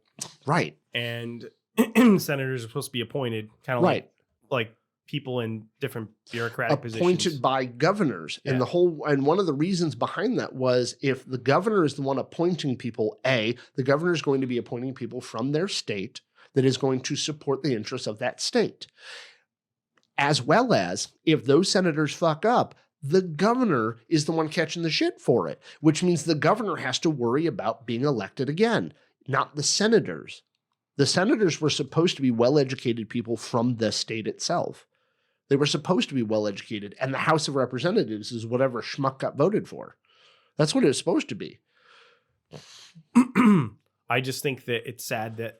But most people don't even know that. They don't... Well, I think it's sad that a lot of people don't know anything but going to vote. And I just wish that people would educate themselves a little bit more before they decided to vote one way or another or something. But they ultimately don't give a shit. Yeah. Like, it's kind of like... Ultimately... Another perspective. What? I've never heard... Can I provide another perspective? Yeah. Sure. It's somewhere in the middle of both of you. So here we go. Great. Probably. Let me piss everybody off all at once. No, you can't possibly. I agree almost somewhere in the middle between the both of you. I do think it is tragic that we have the ability to just go vote for fucking whatever, right? Harambe, right? Because we can. But right. Or Thanos for you. I remember that. Thanos. Still voting for him again in 2024. Swear to God. Right. Because we are only shown what is on our TV screens getting the most media attention, correct? Like, I don't know about you. I do not claim to be politically educated, historically educated well, or geographically educated well. I did not take to those subjects in school. Therefore, I don't feel that I have much of an opinion on those matters. However, because I'm someone who is less educated in those matters, I've only ever voted in one election. Because you were not educated in politics? Because I did not feel that I was educated enough to be able to place a vote for something. Oh. So, like, I kind of am on his side to where I metered my own right to vote because I felt like I didn't have enough information to vote for either one. Okay. Therefore, I did not. And the one time I did vote, I voted from the information that was passed to me by the media outlets that I happened to be shown. And I still don't think it was a very educated vote. So I just feel like we are shown what's given the most attention or what has the most like hot takes or whatever. And then there's not a lot of light shown on other perspectives other than red or blue, right? Like, for example, I didn't even know that there were other parties you could vote for other than Republican and Democrat because you don't see them on the TV. So right? Like, you don't see them in the debate. It's one of my big pet peeves. I think that it highlights the problem with people being educated about what they're voting for. So in Massachusetts and a lot of states have put forward measures to introduce ranked choice voting. Yeah. And a lot of people don't know what it is. And actually, it's funny that both the Republican and the Democrat parties have concerted efforts to try to shut it down. Yeah. Because it means more competition for them. And actually, the Libertarian and the Green Party have been the ones, kind of more so Libertarian Party, have been pushing forward measures to get ranked choice voting on ballots because it provides people with an actual possibility for third-party candidates to be viable. Right. But until you have ranked choice voting, I don't think like voting for independents, well, independents maybe a little bit more, but like voting for independents and third parties is much less of an option for people because like, well, I'm throwing my vote away. Well, not if you have ranked choice That's voting. what I hear a lot. And I've never heard any good argument against ranked choice voting. The only arguments against it are, well, Democrats will lose more in Massachusetts anyway. So in Massachusetts, the Democrats are the ones against it because we're a very blue state. So if they introduce ranked choice voting, people might give votes to the Green Party or Libertarians, and then they won't get. I don't see people electing a lot of Republicans in Massachusetts, but they'll give votes to other third-party candidates that the Democrats will lose votes. So that's why they're against it, because it's against their own interests. So I want to point this out when it comes to... But it hurts the people. What you just said. The arguments against ranked choice voting are all about fear. Yeah. It's all about fear. In fact, both parties thrive off of somebody being scared of fucking something. And if anybody asked, well, why should I be scared of that? Nobody asked that question. They're like, oh my God, blue won't have as many votes. Oh my God. So what's the problem with that? Benefit in not changing the way it is. There's benefit. Really, if you think about it, both parties are equally benefiting from the fact that won't change. Oh, of course. Right? Of course. They can it's just continue to in our particular state. Yeah, as long as they continue to make the people of this country believe that there's only one right way. There's only one right way and only two choices they have, right? Either, which I used to say, it's either like you have Coke or Pepsi? Hitler or a shit sandwich, right? That's what I say a lot. It's like, what are your fucking choices? They're both terrible, right? They're both terrible things. Right. Did you and Steve go to the same high school history class together? Because you both talk about, Nazis. No, it's just the most glaring history reference. People say that's true. People say that you can't vote for third parties, throw your vote away. They're kind of right, but that's why we need ranked choice voting. No. And I'm sorry. I'm gonna put my footy down. I'm gonna put my little footy down right now. It doesn't matter. You voting for Thanos is not going to change anything in Massachusetts. But that's just it, though. I have every right to do so, and it's only a throwaway if your ass thinks my vote is going to help your candidate. No, when I say my vote won't, because I'm a libertarian anyway. Even if I voted for fucking real, I'm voting for the libertarian. I'm not voting blue and I'm not voting red because. So I guess that's what I don't understand. I don't understand any of that. It doesn't make sense in my brain. So like, why even put them on the fucking ballot then if you're going to vote for them and it doesn't fucking matter? It doesn't make sense to me. Don't put other parties, don't even let them fucking go at it because it's not going to matter. You know what I mean? It just doesn't make sense. It's the illusion of choice. Here's the thing. Also, if they if they get enough percentage of the vote, they get more funding. Yeah, they get guaranteed funding for the next election, so that's especially part of for it. presidential. But the problem is the likelihood of them actually being able to get elected. There have been libertarians elected and Green Party people elected in smaller positions, but as far as you're talking about like for bigger things like maybe governor or for president and stuff like that, you need ranked choice voting for those other candidates to have a chance. So I think Ralph Nader, and I could be horribly fucking wrong. Some autistic asshole's about to look this shit up. Steve, go ahead. And I think it was Ralph Nader who got the closest to third party win, and he got like 4%. He needs like 5 or some shit like that. It was like 4.5 or something like that. He got super close, and this was 2000 election or 96, maybe 2004. Anyway, it was somewhere around there. But he got super close, and everybody was hoping for the next election he would run again because he probably would have gotten it. But he was like, "Nah, I'm done losing. I lost 4 elections in a row." I feel like it's almost like a waste of their time. Like I understand why people do it because they want they want to keep showing that. Listen, I want this represent. This is important for people to see that there's another option besides red or blue, and I do think that is incredibly important. That there are other options. Let's be honest. I feel like what's the point when there's no media attention? There's no difference between red and blue. There's no difference between red and blue. It's a fucking purple party. Okay. Listen, the only way to make it viable is with ranked choice voting because then people can actually what that is because I don't even know what that is. What does that mean? Ranked choice voting basically lets you pick. It lets you have a checklist. So you would vote for your first candidate, your second, and third, or however many options. So let's say you pick my first choice is the Green Party. So I want to vote for Jill Stein, but my second choice is Joe Biden. So what that means is that if Jill Stein doesn't get enough votes to win in your state, then your vote would go to Joe Biden instead. Right. Oh. So, so that whole argument that you're throwing your vote away, that argument goes away. It's invalid. Right. Yeah. Because so what you're saying is there could be a possibility that more people are actually voting for those because they don't have to worry parties. about throwing my vote away. Right. Yes. So they feel more confident that their vote is going to mean something by voting for something. So like the people who might actually be libertarian who are voting one way or the other outside of that, Right. They because don't actually vote feel like for a they want libertarian because- vote's going to matter. Right, exactly.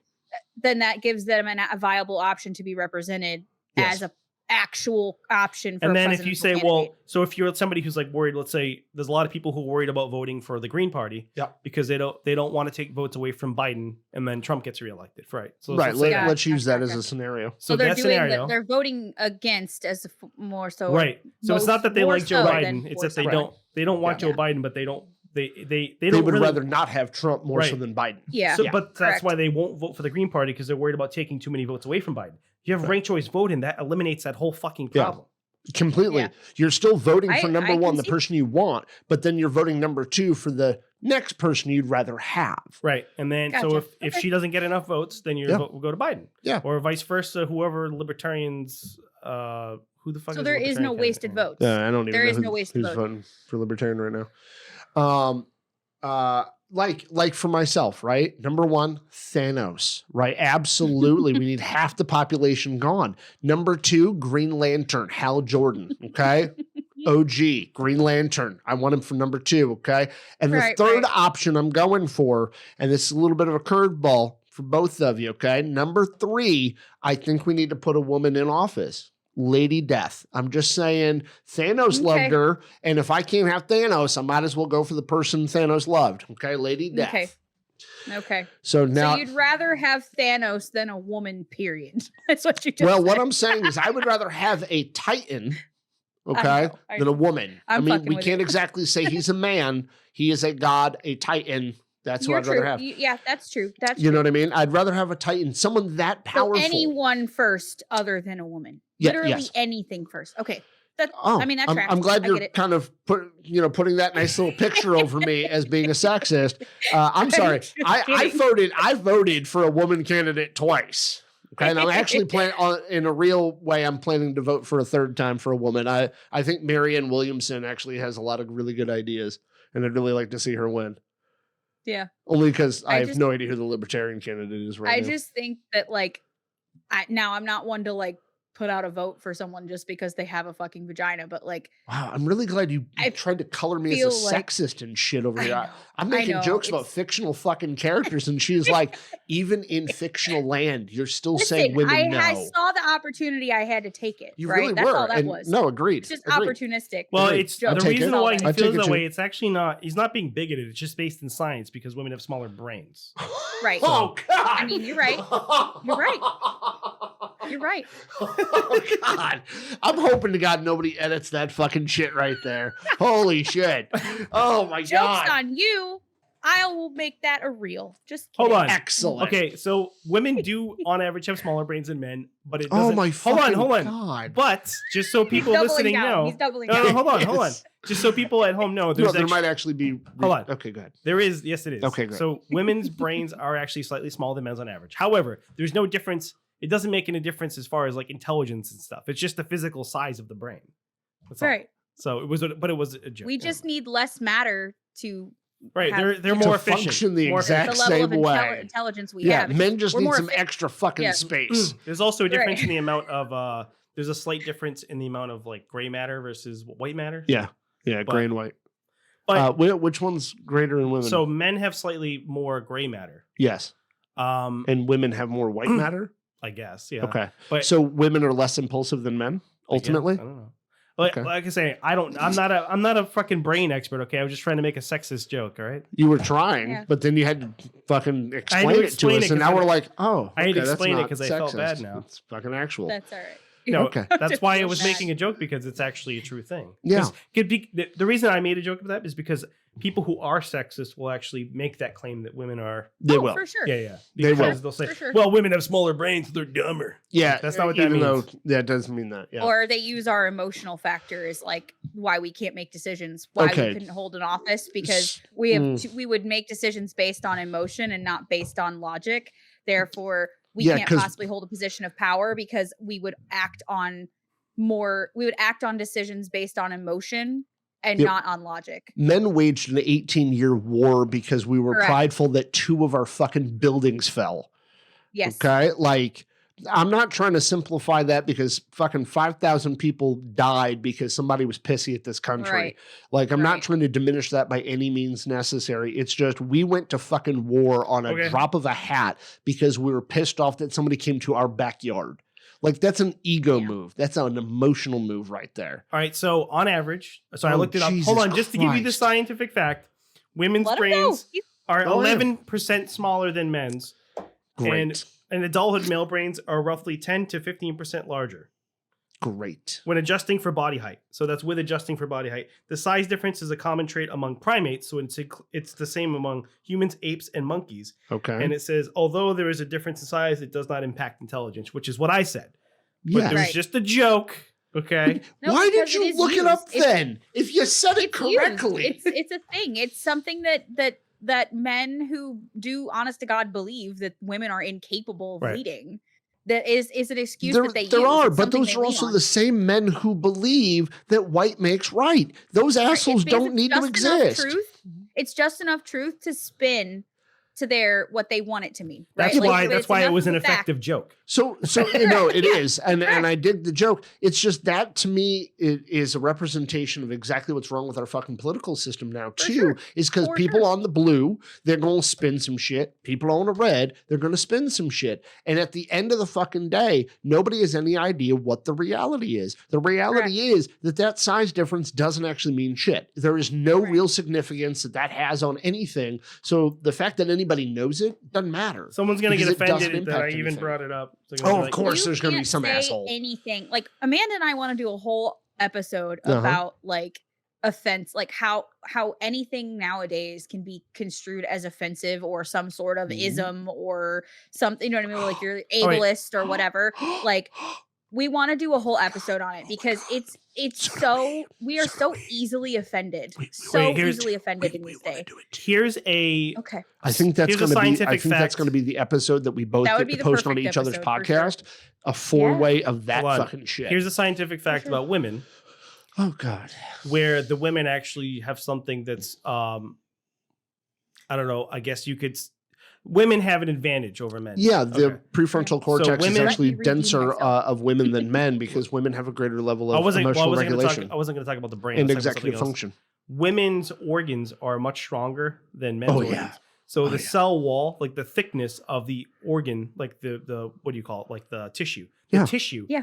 of females' organs is much denser than men's. So women have thicker hearts and thicker Well, it's because us men keep breaking them so much. They had to get stronger. well, so The hearts. the theory is Come that on. women have stronger organs because of the all of the stress during Right. childbirth that they have to be Yeah. able to their organs that have to be able to endure all that stress and the Right. trauma Yeah. from the childbirth process. And men don't have to deal with that, so they don't. They're Right. they're evolutionary, not yeah, necessary. they don't have to. Yeah. Yeah. Yeah. I mean, that makes complete sense. There's actually a biological reason for that. So that's why I'm saying. So you guys have better organs than us, all right? right. We're biologically wired to have a higher pain tolerance, from what I Yes. understand as well. Yes, you do. So- Men are actually supposed to be physically more sensitive to pain because Mhm. it provides us with a greater advantage in battle.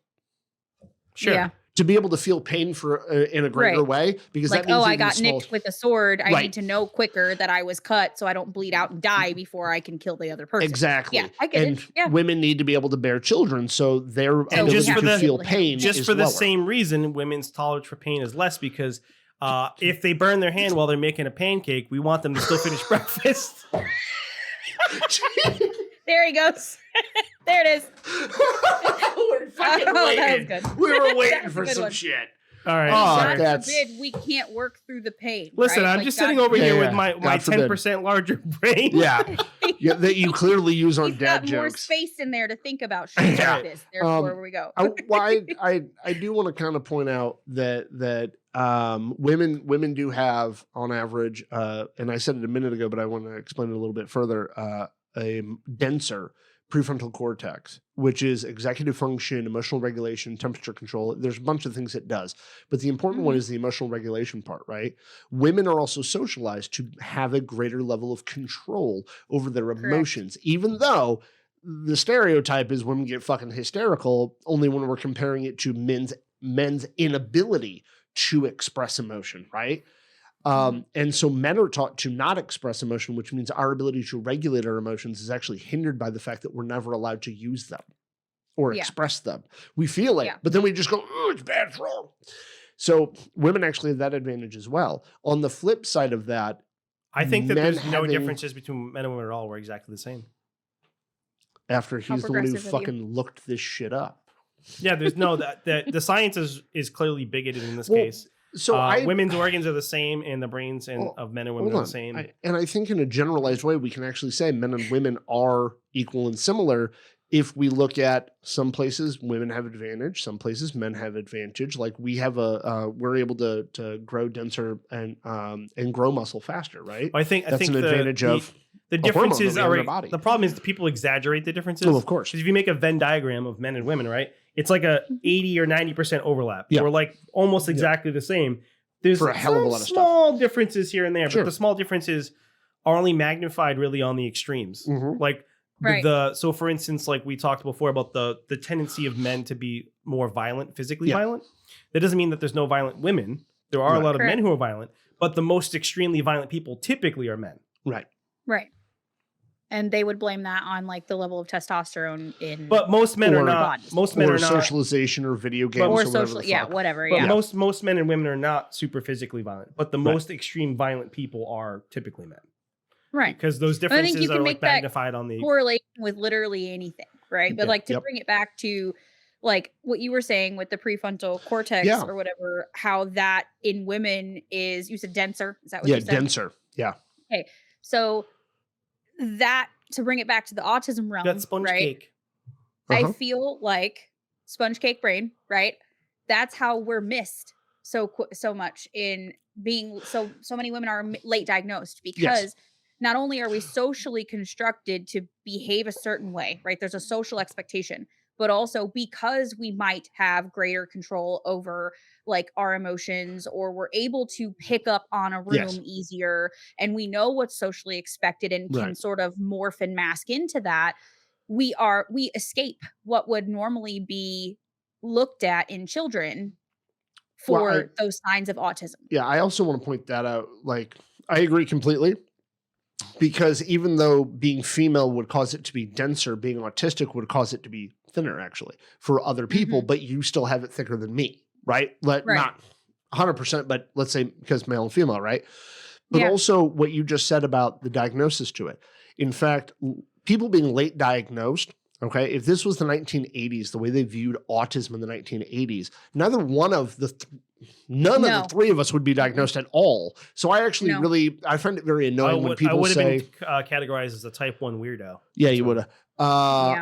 Or pedophile, one of the two. So what I would say is... none of us would have been diagnosed as autistic in the 80s, right? And one of the things about that is, even though we're both men, we still wouldn't have been diagnosed with it because of the way the criteria looked. And then when you hit the 90s, a lot of people got diagnosed with Asperger's syndrome, more men than women, but only because one of the basic criteria of it, was that flatter monotone talk, right? Which is a more male thing than female thing anyway, even though I've heard some women on TikTok who have that monotone thing.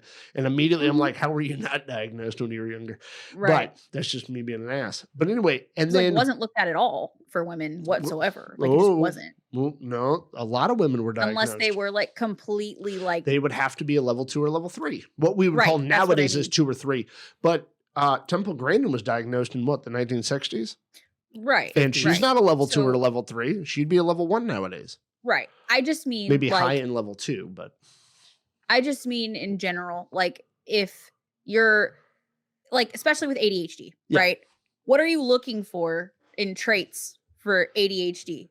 What are you usually going to see, especially back then? Like what is the stereotype for ADHD? The little boy who can't sit still, right? Well, yeah. So in the 90s, especially, right? Like when I grew up, no one was looking for the little girl who never stopped talking.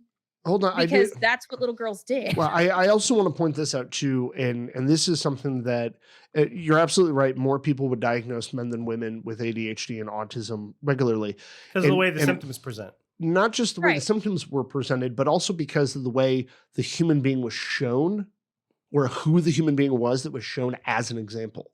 And this is Agreed. something really What's important. much more obvious is with the kid because who's like running around the classroom and can't fucking sit still Well, versus Correct.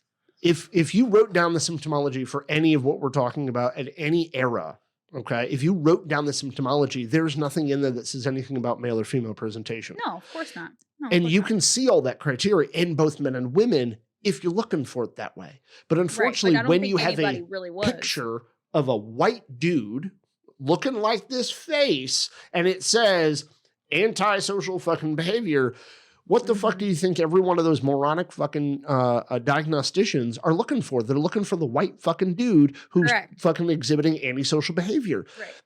Because it wasn't taught at any point as X. What they were told, and I remember going to school for this, they were like, well, 1 in 68 children will have it, or whatever the fucking number was at the time. Right. But it's more prevalent in men than women, which is true because because people who were diagnosed with it were more men than women, which makes it more prevalent to men than women. Because people like to do their generalization bullshit, they heard that men are more prevalent in something. And so what people translated that to was it happens most often in men. But that's not what that means. It just means it's been diagnosed more in men than women. Right? Correct. But That was that's mostly my the point. And I think I didn't quite but get that's there. the It wasn't as assumption.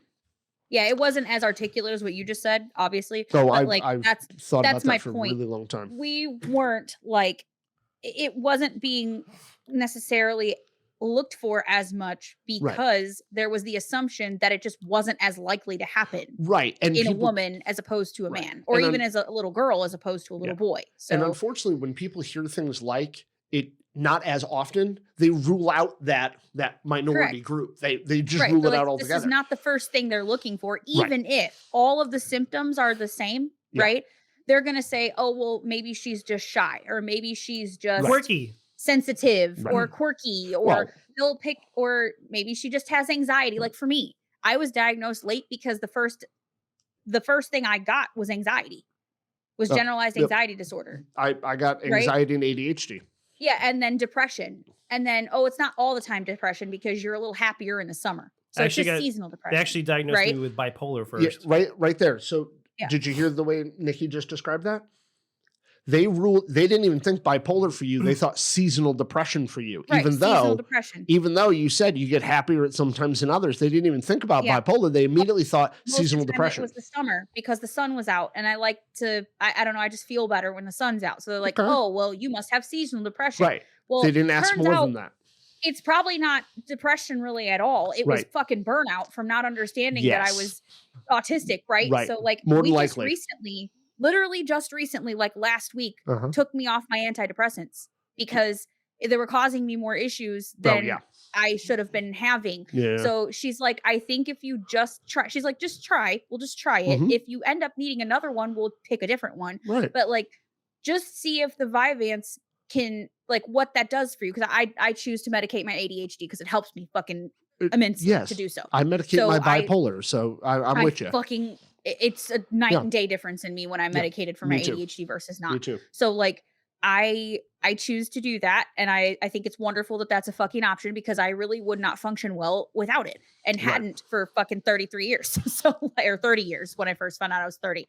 So I'm able to try this now. And if I do need another medication, great. I'm not opposed, but if I can function without this extra pill and it's really just my ADHD symptoms and my autism symptoms that were making my life harder, then maybe I was just misdiagnosed altogether to fucking start with, right? So maybe I don't have it. So that's my point. Is we're looking at all of these other things prior to possibly some sort of neurodivergent diagnosis when it comes to not just women, but a lot of time in general, women people in general, and your general practitioners do not have much training in this area, so they don't know what to look for. But when you go see a counselor like I did, who was the one who pointed out to me, I think this is what's going on here, right? And she's able to diagnose me, and then I take that back to my general practitioner, and they're like, "Oh, your counselor diagnosed you." Yeah, and I'm like, "Yes, they fucking did, because they're the one who knows me the most and has seen the most of this shit."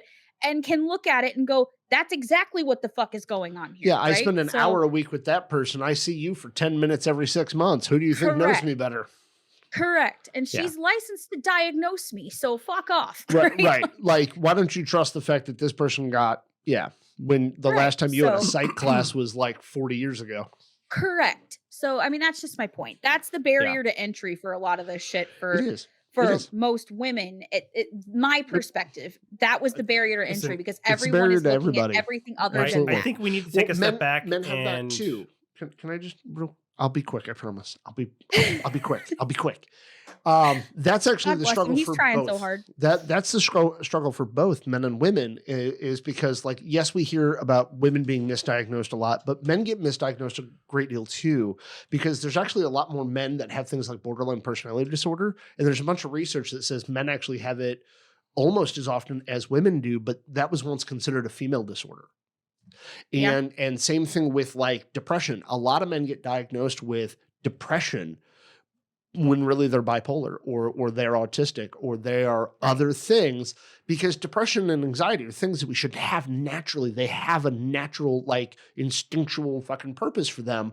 So to say somebody just has depression, fuck, there's probably more to that story. Sometimes but they only you're ask depressed questions because in your one life way. sucks at the moment. Yeah. Like, Yeah. ask more questions in the direction of trying to rule out all those other things. Or more importantly, let's rule it out just being depression, because anybody on any given day can be diagnosed with fucking depression. Let's figure out what's actually going on. Sorry.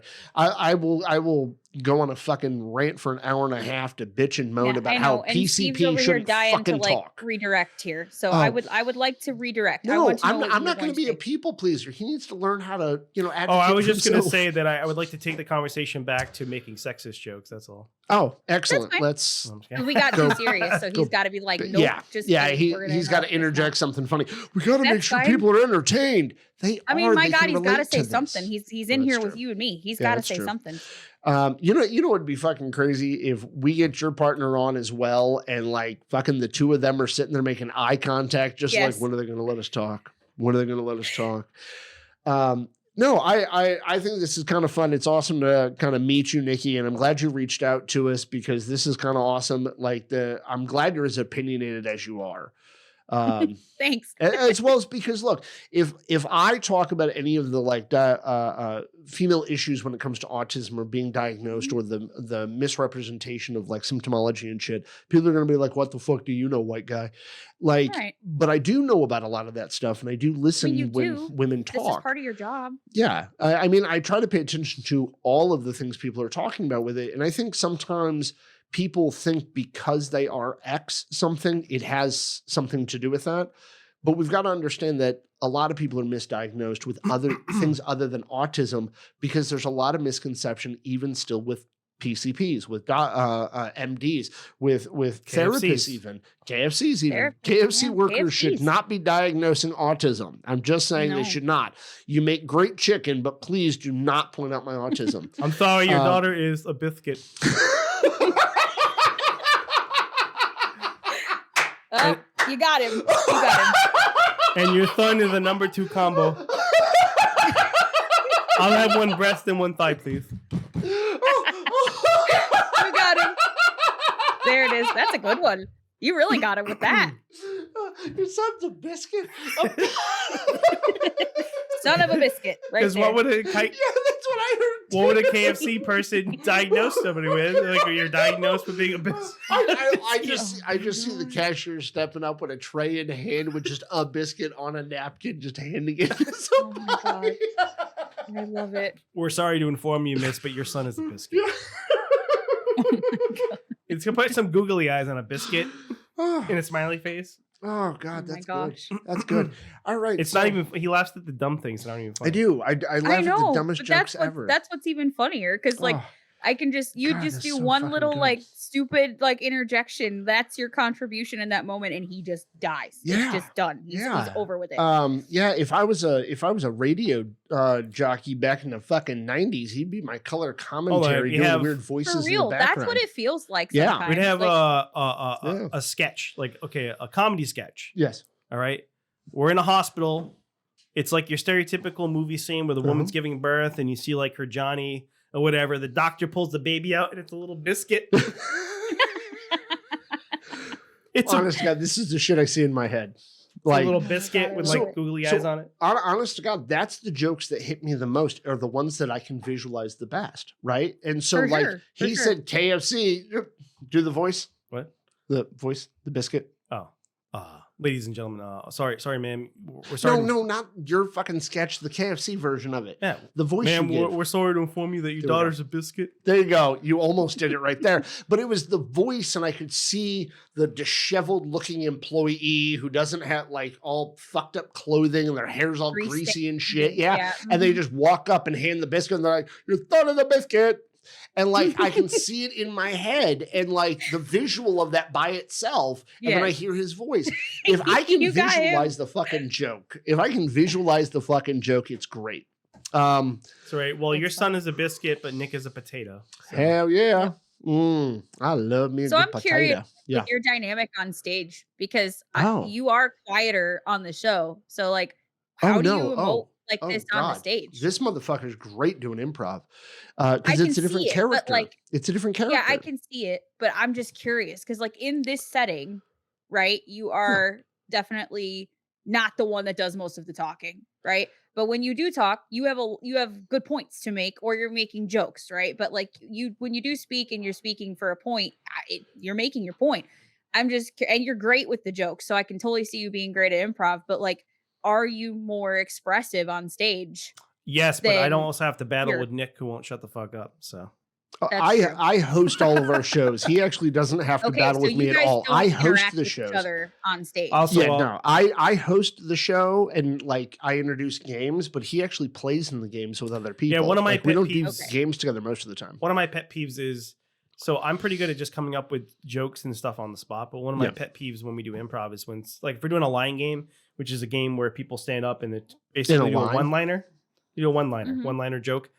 Yeah. I hate when people step up but have no idea what they're going to say and just make some stupid shit up that makes no sense. Because sometimes it'll take me a second to go up, but I always come up and I already have the joke planned before I go Right. out there. You already have it planned out. But like people will step up in front of me who have no idea what they're going to say and then Right. just say something dumb it's not even funny. I'm Because it's like, fucking improv. That's what you do. You just say whatever the fuck comes to mind. It doesn't matter if it makes sense or not. You just fucking talk. no. Actually, that's not 100% true. There is some methodology to actually doing improv.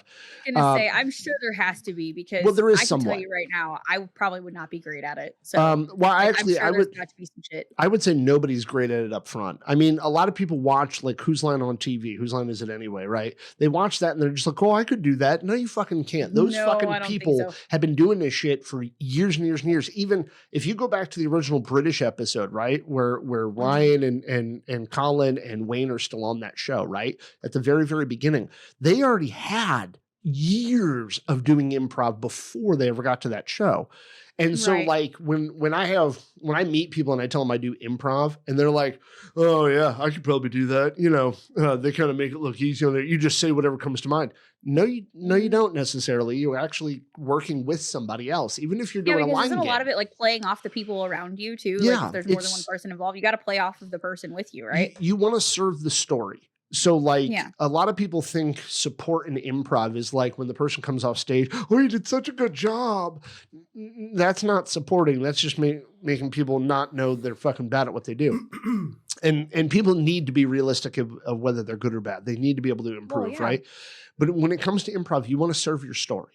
You want to serve your story more so than the partner in the story. But if you're both serving the story, then you're serving each other. Then you're supporting each other in the story. Look, the first time that I met Nick, he was serving someone else. It happened to be in the bathroom, Yep. but they were serving each other, and Yep. he did it well. Yeah, we Wasn't were both. there a glory hole story you There guys was told, once. or like some glory hole joke you made? There was once, It's yes. like, oh shit. Yes. Yes.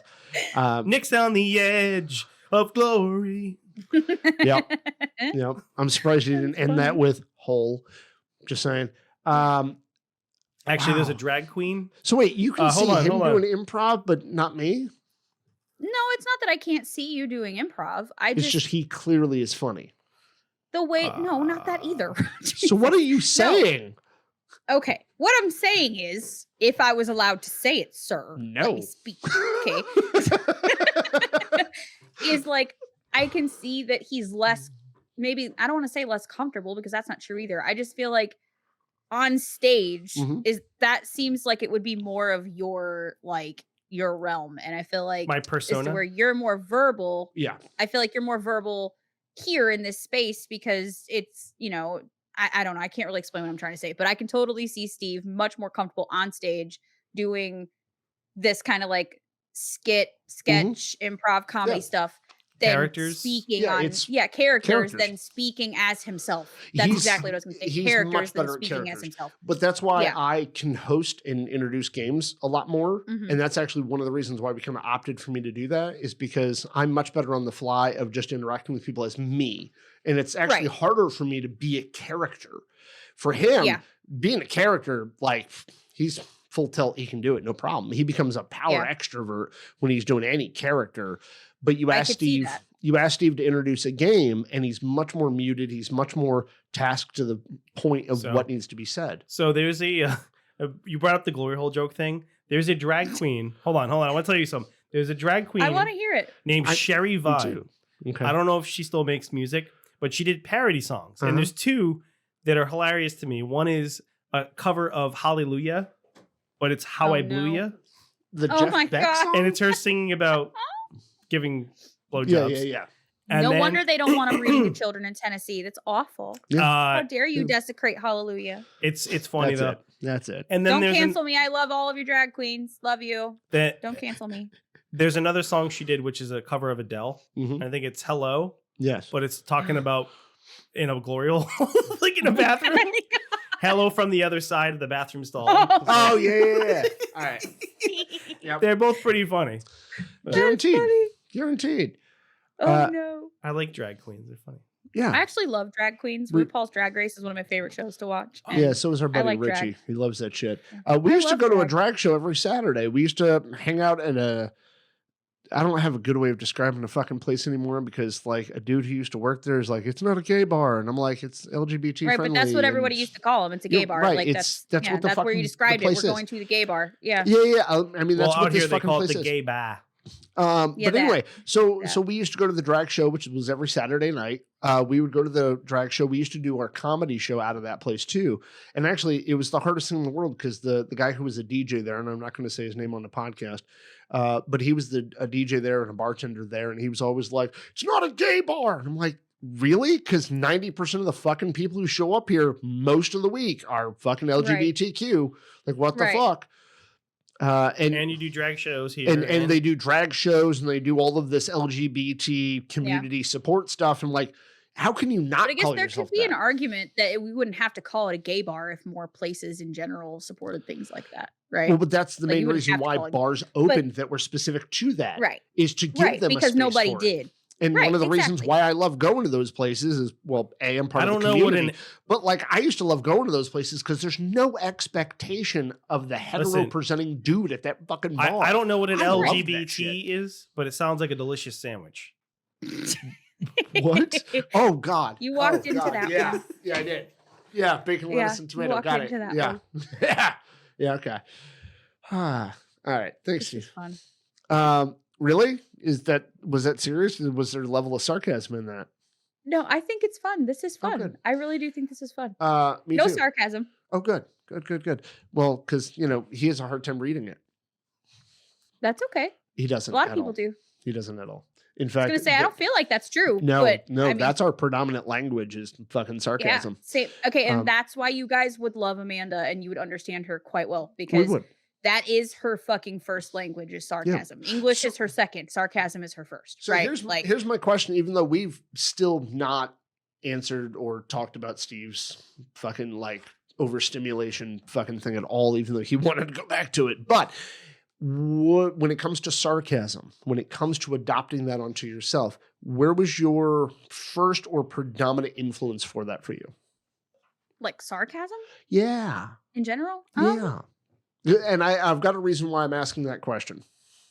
Okay, give me a reason why you're asking. Maybe that'll Okay. help me answer it better So, for you. so I've been doing I've been doing improv for about 6 years now, but I've always been a huge fan of comedy, and like I've always been around a crowd that were stand-ups or whatnot a lot, Mhm. and they always have influences, right? And we can always say, well, who's our favorite comic? But I've always Mhm. noticed that when it comes to sarcasm and learning sarcasm, right? A lot of us, humans in general, not necessarily just autistic folk, but we have tendency to gravitate towards one specific type of comedian who is sarcastic in a certain way. They had like their flavor, their style of it. And who would that person be for you? Because I know exactly who mine is. And most people are going to be like, oh, wow. Yeah, okay. That makes sense. But what about for you? You're going to ask me, and because you asked me, I'm not going to have a good answer, but All I'll right, cool. think about it Steve, so what's tomorrow. yours? But what's yours? I'll let Steve. Let's let Steve talk. Yeah, and you think. Steve you talk. think. Wait, sarcasm specifically? Yeah. Who's the flavor of sarcasm that you dig or gravitate towards the most? I don't know about specifically sarcasm, but the first thing that comes to mind is probably George Carlin. Okay. But I don't know if I'd call him sarcastic. Well, I would say there's a level of sarcasm in some of his jokes. I loved his books, and I loved his stand-up, and I just kind of like how he tries to put things in perspective. Okay. And makes fun of the way that we do or say things. Okay. He definitely influences my writing, especially when it comes to writing comedy. Like a lot of times, like I'm inspired by things that he used to do in his type of bits. Okay. So. All right. Okay. And Nikki?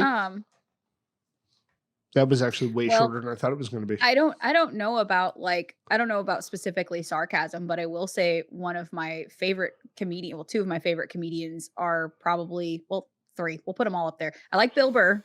And I like, because he just says what the fuck he's thinking. He's a like, very there's no sarcastic apologies guy, though. Yeah, he's very sarcastic guy. Very sarcastic. Yeah. And I think, okay, so I guess that works for sarcasm. Okay. I think I like the kind of sarcasm that can poke fun at shit that's normally not okay to poke fun at, because it humanizes the fact that like everybody thinks terrible shit sometimes, but it doesn't make us a terrible person, right? Like the terrible joke, like the shitty jokes that can get you canceled, right? I find them funny. Like jokes about women having small brains? Yeah, that. Like, honestly, I don't get offended by it, because it's like, if you can't fucking make fun of yourself or things about yourself, or like laugh around really difficult things, like if you can't find something in that to like make a joke about and just let it be okay that it's a joke, like what the fuck is life? Like, why? I don't know. I feel like life would be so much harder to live if you weren't allowed to like crack jokes about terrible Nikki, I'm shit sorry that I made through. a joke about you making sandwiches. Okay. It's okay. I guess I'll go cry later about it. It's fine. I actually knew a therapist a long time ago who, friend of mine, who actually used to, and they were specifically a trauma therapist, and they used to say that you'll know when you're past your trauma when you can make a joke about it. Yeah, for sure. And I don't know how true that is, that's but my barometer. Yeah, that's my barometer. Like everyone's had their shit, right? Like I don't feel like anyone else, like you guys discussed before, like someone else's struggles. Like you were talking about struggles on your last one, like how you can't compare my level of autism to somebody else's, or my struggle is harder than yours. Someone's always dealing with some shit worse than you're dealing with, right? Like always. All the time. That's never gonna not be true in the world. Someone and that always doesn't has mean it your worse pain than is you. any less. It just means somebody else got some harder shit to deal with right then. But like also I find it necessary to keep your shit in perspective, because like if we go off that thing that like you can't tell me my struggle is worse than your struggle. Well, actually, yes, I fucking can on some shit. I agreed with you on that. Like, sometimes someone's struggling worse than you're fucking struggling. Right. And you just need to use that as a fucking barometer to maybe check yourself a little bit and be like, put a little context on the motherfucker. Worse, right? Yeah. Exactly. It could be fucking worse, right? Right. Like I'm not running away from a warlord in the fucking Congo. Like, correct. Right. Holy shit. So somebody fucked up my drink at Starbucks. I mean, comedy allows us to to step away from that fucking harsh reality for just a minute and allow us to take back some kind of control about how we feel about the situation. I feel like it gives back our control, like for situations that you have Nick. I had to. You know what? See, I made jokes about women, but then when a woman's talking, he's like, let me pull up my phone. You know what? This is boring. Okay. Have you not noticed how many times her eyes have deviated in a downward? Yeah, that's because she's disrespectful. Direction? Oh, okay. Yeah. I'm assuming your phone is down to the left of you. About in that moment, so I checked the fuck out. That's well. Yeah, I'm assuming your phone is down to the left of you. It is. It's down here because I actually turned my phone off, but I often like have to have something to do with my hands, and I don't have a fidget with me. So there's lots of shit on my desk I can just sort of move around and touch. That's really what I'm See, doing. the nice thing It's about down to being your left. nice thing about being born as a male because is you keep But all my looking in that shit's God direction. left gave because I'm us, right-handed. So yeah. like all my shit's over here to That's fuck what I with. thought. Yeah. Yep. the nice thing about But being anyway, a like I guy was is God saying, gave us a comedy- fidget toy. So Huh? I said the nice thing about being born a male is that God gave us a Is fidget you have toy your own built in. fidget toy. Yeah, unfortunately, I'm not allowed to fidget with that during the day. Jesus. Steve doesn't care. Steve doesn't care. He even told us he doesn't care. He likes to put That's his hand true. in his pants. That's I true. remember that. Okay. Straightforward.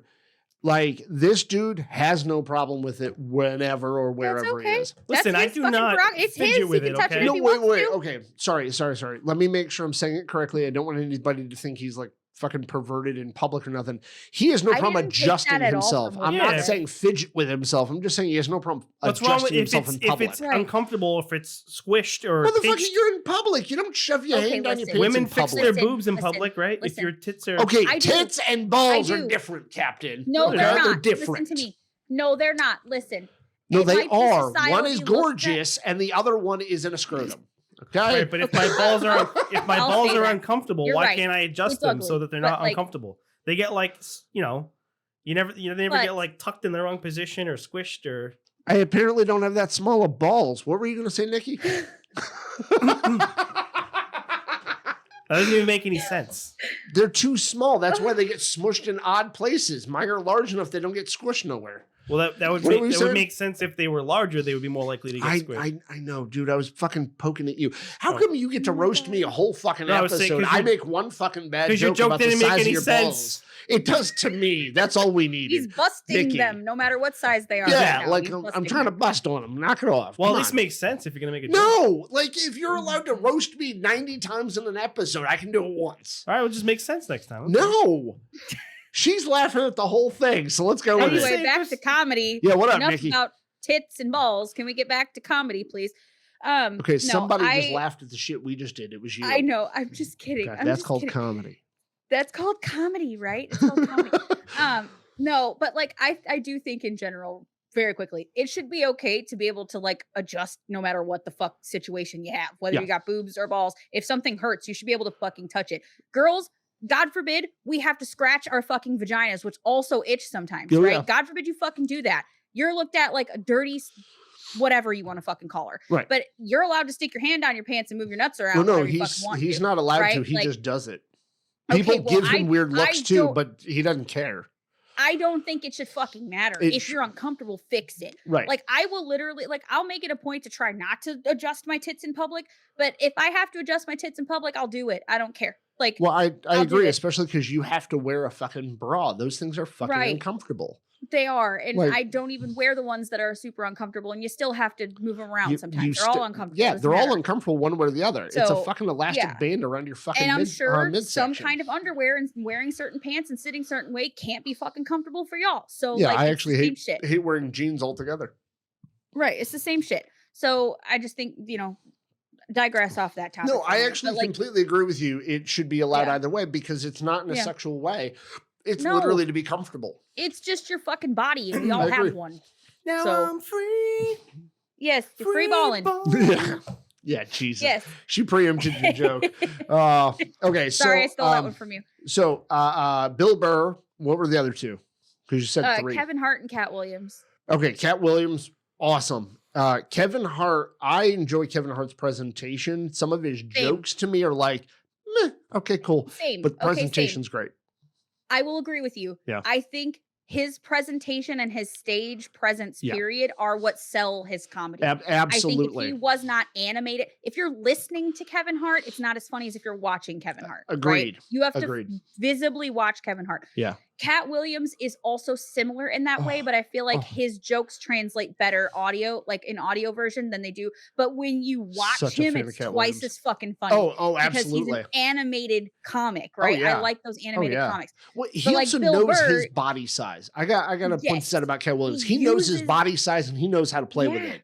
Because Correct. there are like Ralphie May is a guy who knew he was a fat guy, but like Yes. he didn't necessarily know how to use his fatness to Correct. tell a joke. Cat I Williams, on also the other hand, like Ralphie oh May. my god, that whole like he'll get all stiff and lean onto Yes. the right, and he'll Uh-huh. just kind of fall The onto stool. it. Yeah, on the Yep. stool. Like And he does it in almost every single show for a joke, but it's always really well planned. Yes, it is. Awesome. He knows what to do. He's do very you know what a smart. Cat Williams is?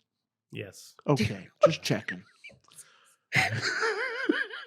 Yeah, I like Cat Williams. I don't think Kevin Hart's very funny, but I mean, Cat that's Like I said, situationally, Whoa. he's funny. What? Like you have to watch him. what happened. Did it? Did her camera just change the way it looks? Did it change? I didn't Did notice something anything. happen? Did it get brighter on that screen? Maybe I wasn't looking at her. Yeah, all right. The sun came out behind the clouds here. If Yeah, that alright. helps you. I'm My gonna- windows over Yeah, there. it looks like there's more exposure in the Most upper likely. corner. Okay, sorry. most Sorry, I got likely. distracted by it. It's really, really cloudy here because it's been like raining and storming, and Oh. it just now sort of parted out a Oh, little bit. Nick, that's there you probably go. What it is? What? So when the water condenses in the clouds, No, we've come full circle. We've come full circle. Does that mean it's time to be done because we've come full circle? That's I mean, usually if you're what gonna- happens in our If you're show. gonna bring up like, so we're over 2 hours now. Just so you know, I mean, is that 2 hours total from like when we weren't recording to now, or is that just 2 hours recording? 2 hours recording. Shit, let's rock it. So you know what, Nikki? I don't want to take up more of your time. Also, by the way, we actually have a fucking show to do tonight. We have an Yeah. improv show to do tonight. We're gonna be actually funny. supposed to already be on the road getting Oh, there, but we're not. And but thank you very much. I'm really glad you reached out to us today so we could have this 2 hour long episode. Yeah. And hopefully you will have us, I'm pretty sure you will, have us on Oh, your for sure. show, as well as we need to actually meet Amanda because we don't want to throw her off by having me and Steve pop up randomly and just being like, hey, Amanda, go. Don't worry, I'll warn It's her. okay. It'll be fine. We're, I'll warn her. It'll be fine. So I'm gonna list as I normally do. I'll list your socials and your links and all Yep. that. And yeah, sure. descriptione. Oh, and also because you asked us before we were recording about doing a lot of that social stuff and all that kind of jazz. Let's definitely have a conversation about it, about Yeah, how to for sure. beef up yours and also how we can kind of contribute to one another in that way. Perfect. But I other love than that, ladies and gentlemen, thank you for listening to another episode of On the Spectrum Podcast. I'm Nick. And I'm checked out. And this is Nikki from the podcast, Neurodivergent Convergence podcast. As I always say, please reach out to us, give us some feedback, tell us what you liked, what you didn't like, if you agreed with something, if you didn't agree with anything, if we said something offensive, please let us know. If you want us to fuck off, please let us know. We would love to engage with you in any way, shape, or form. Me and Steve are on a journey ourselves to learn stuff as much as we can. We need your feedback to let us know how we were fucking wrong. Or if you agree with what we like, you can always reach out to us and have us on your podcast, which is what Nikki did. See, prime example of how reaching out to somebody puts you on a podcast. Yep, Nick is great at doing reach arounds. And as I Yep. always say, Yeah, apparently. as I always say, I I love like it. turtles. Goodbye, everyone. Bye.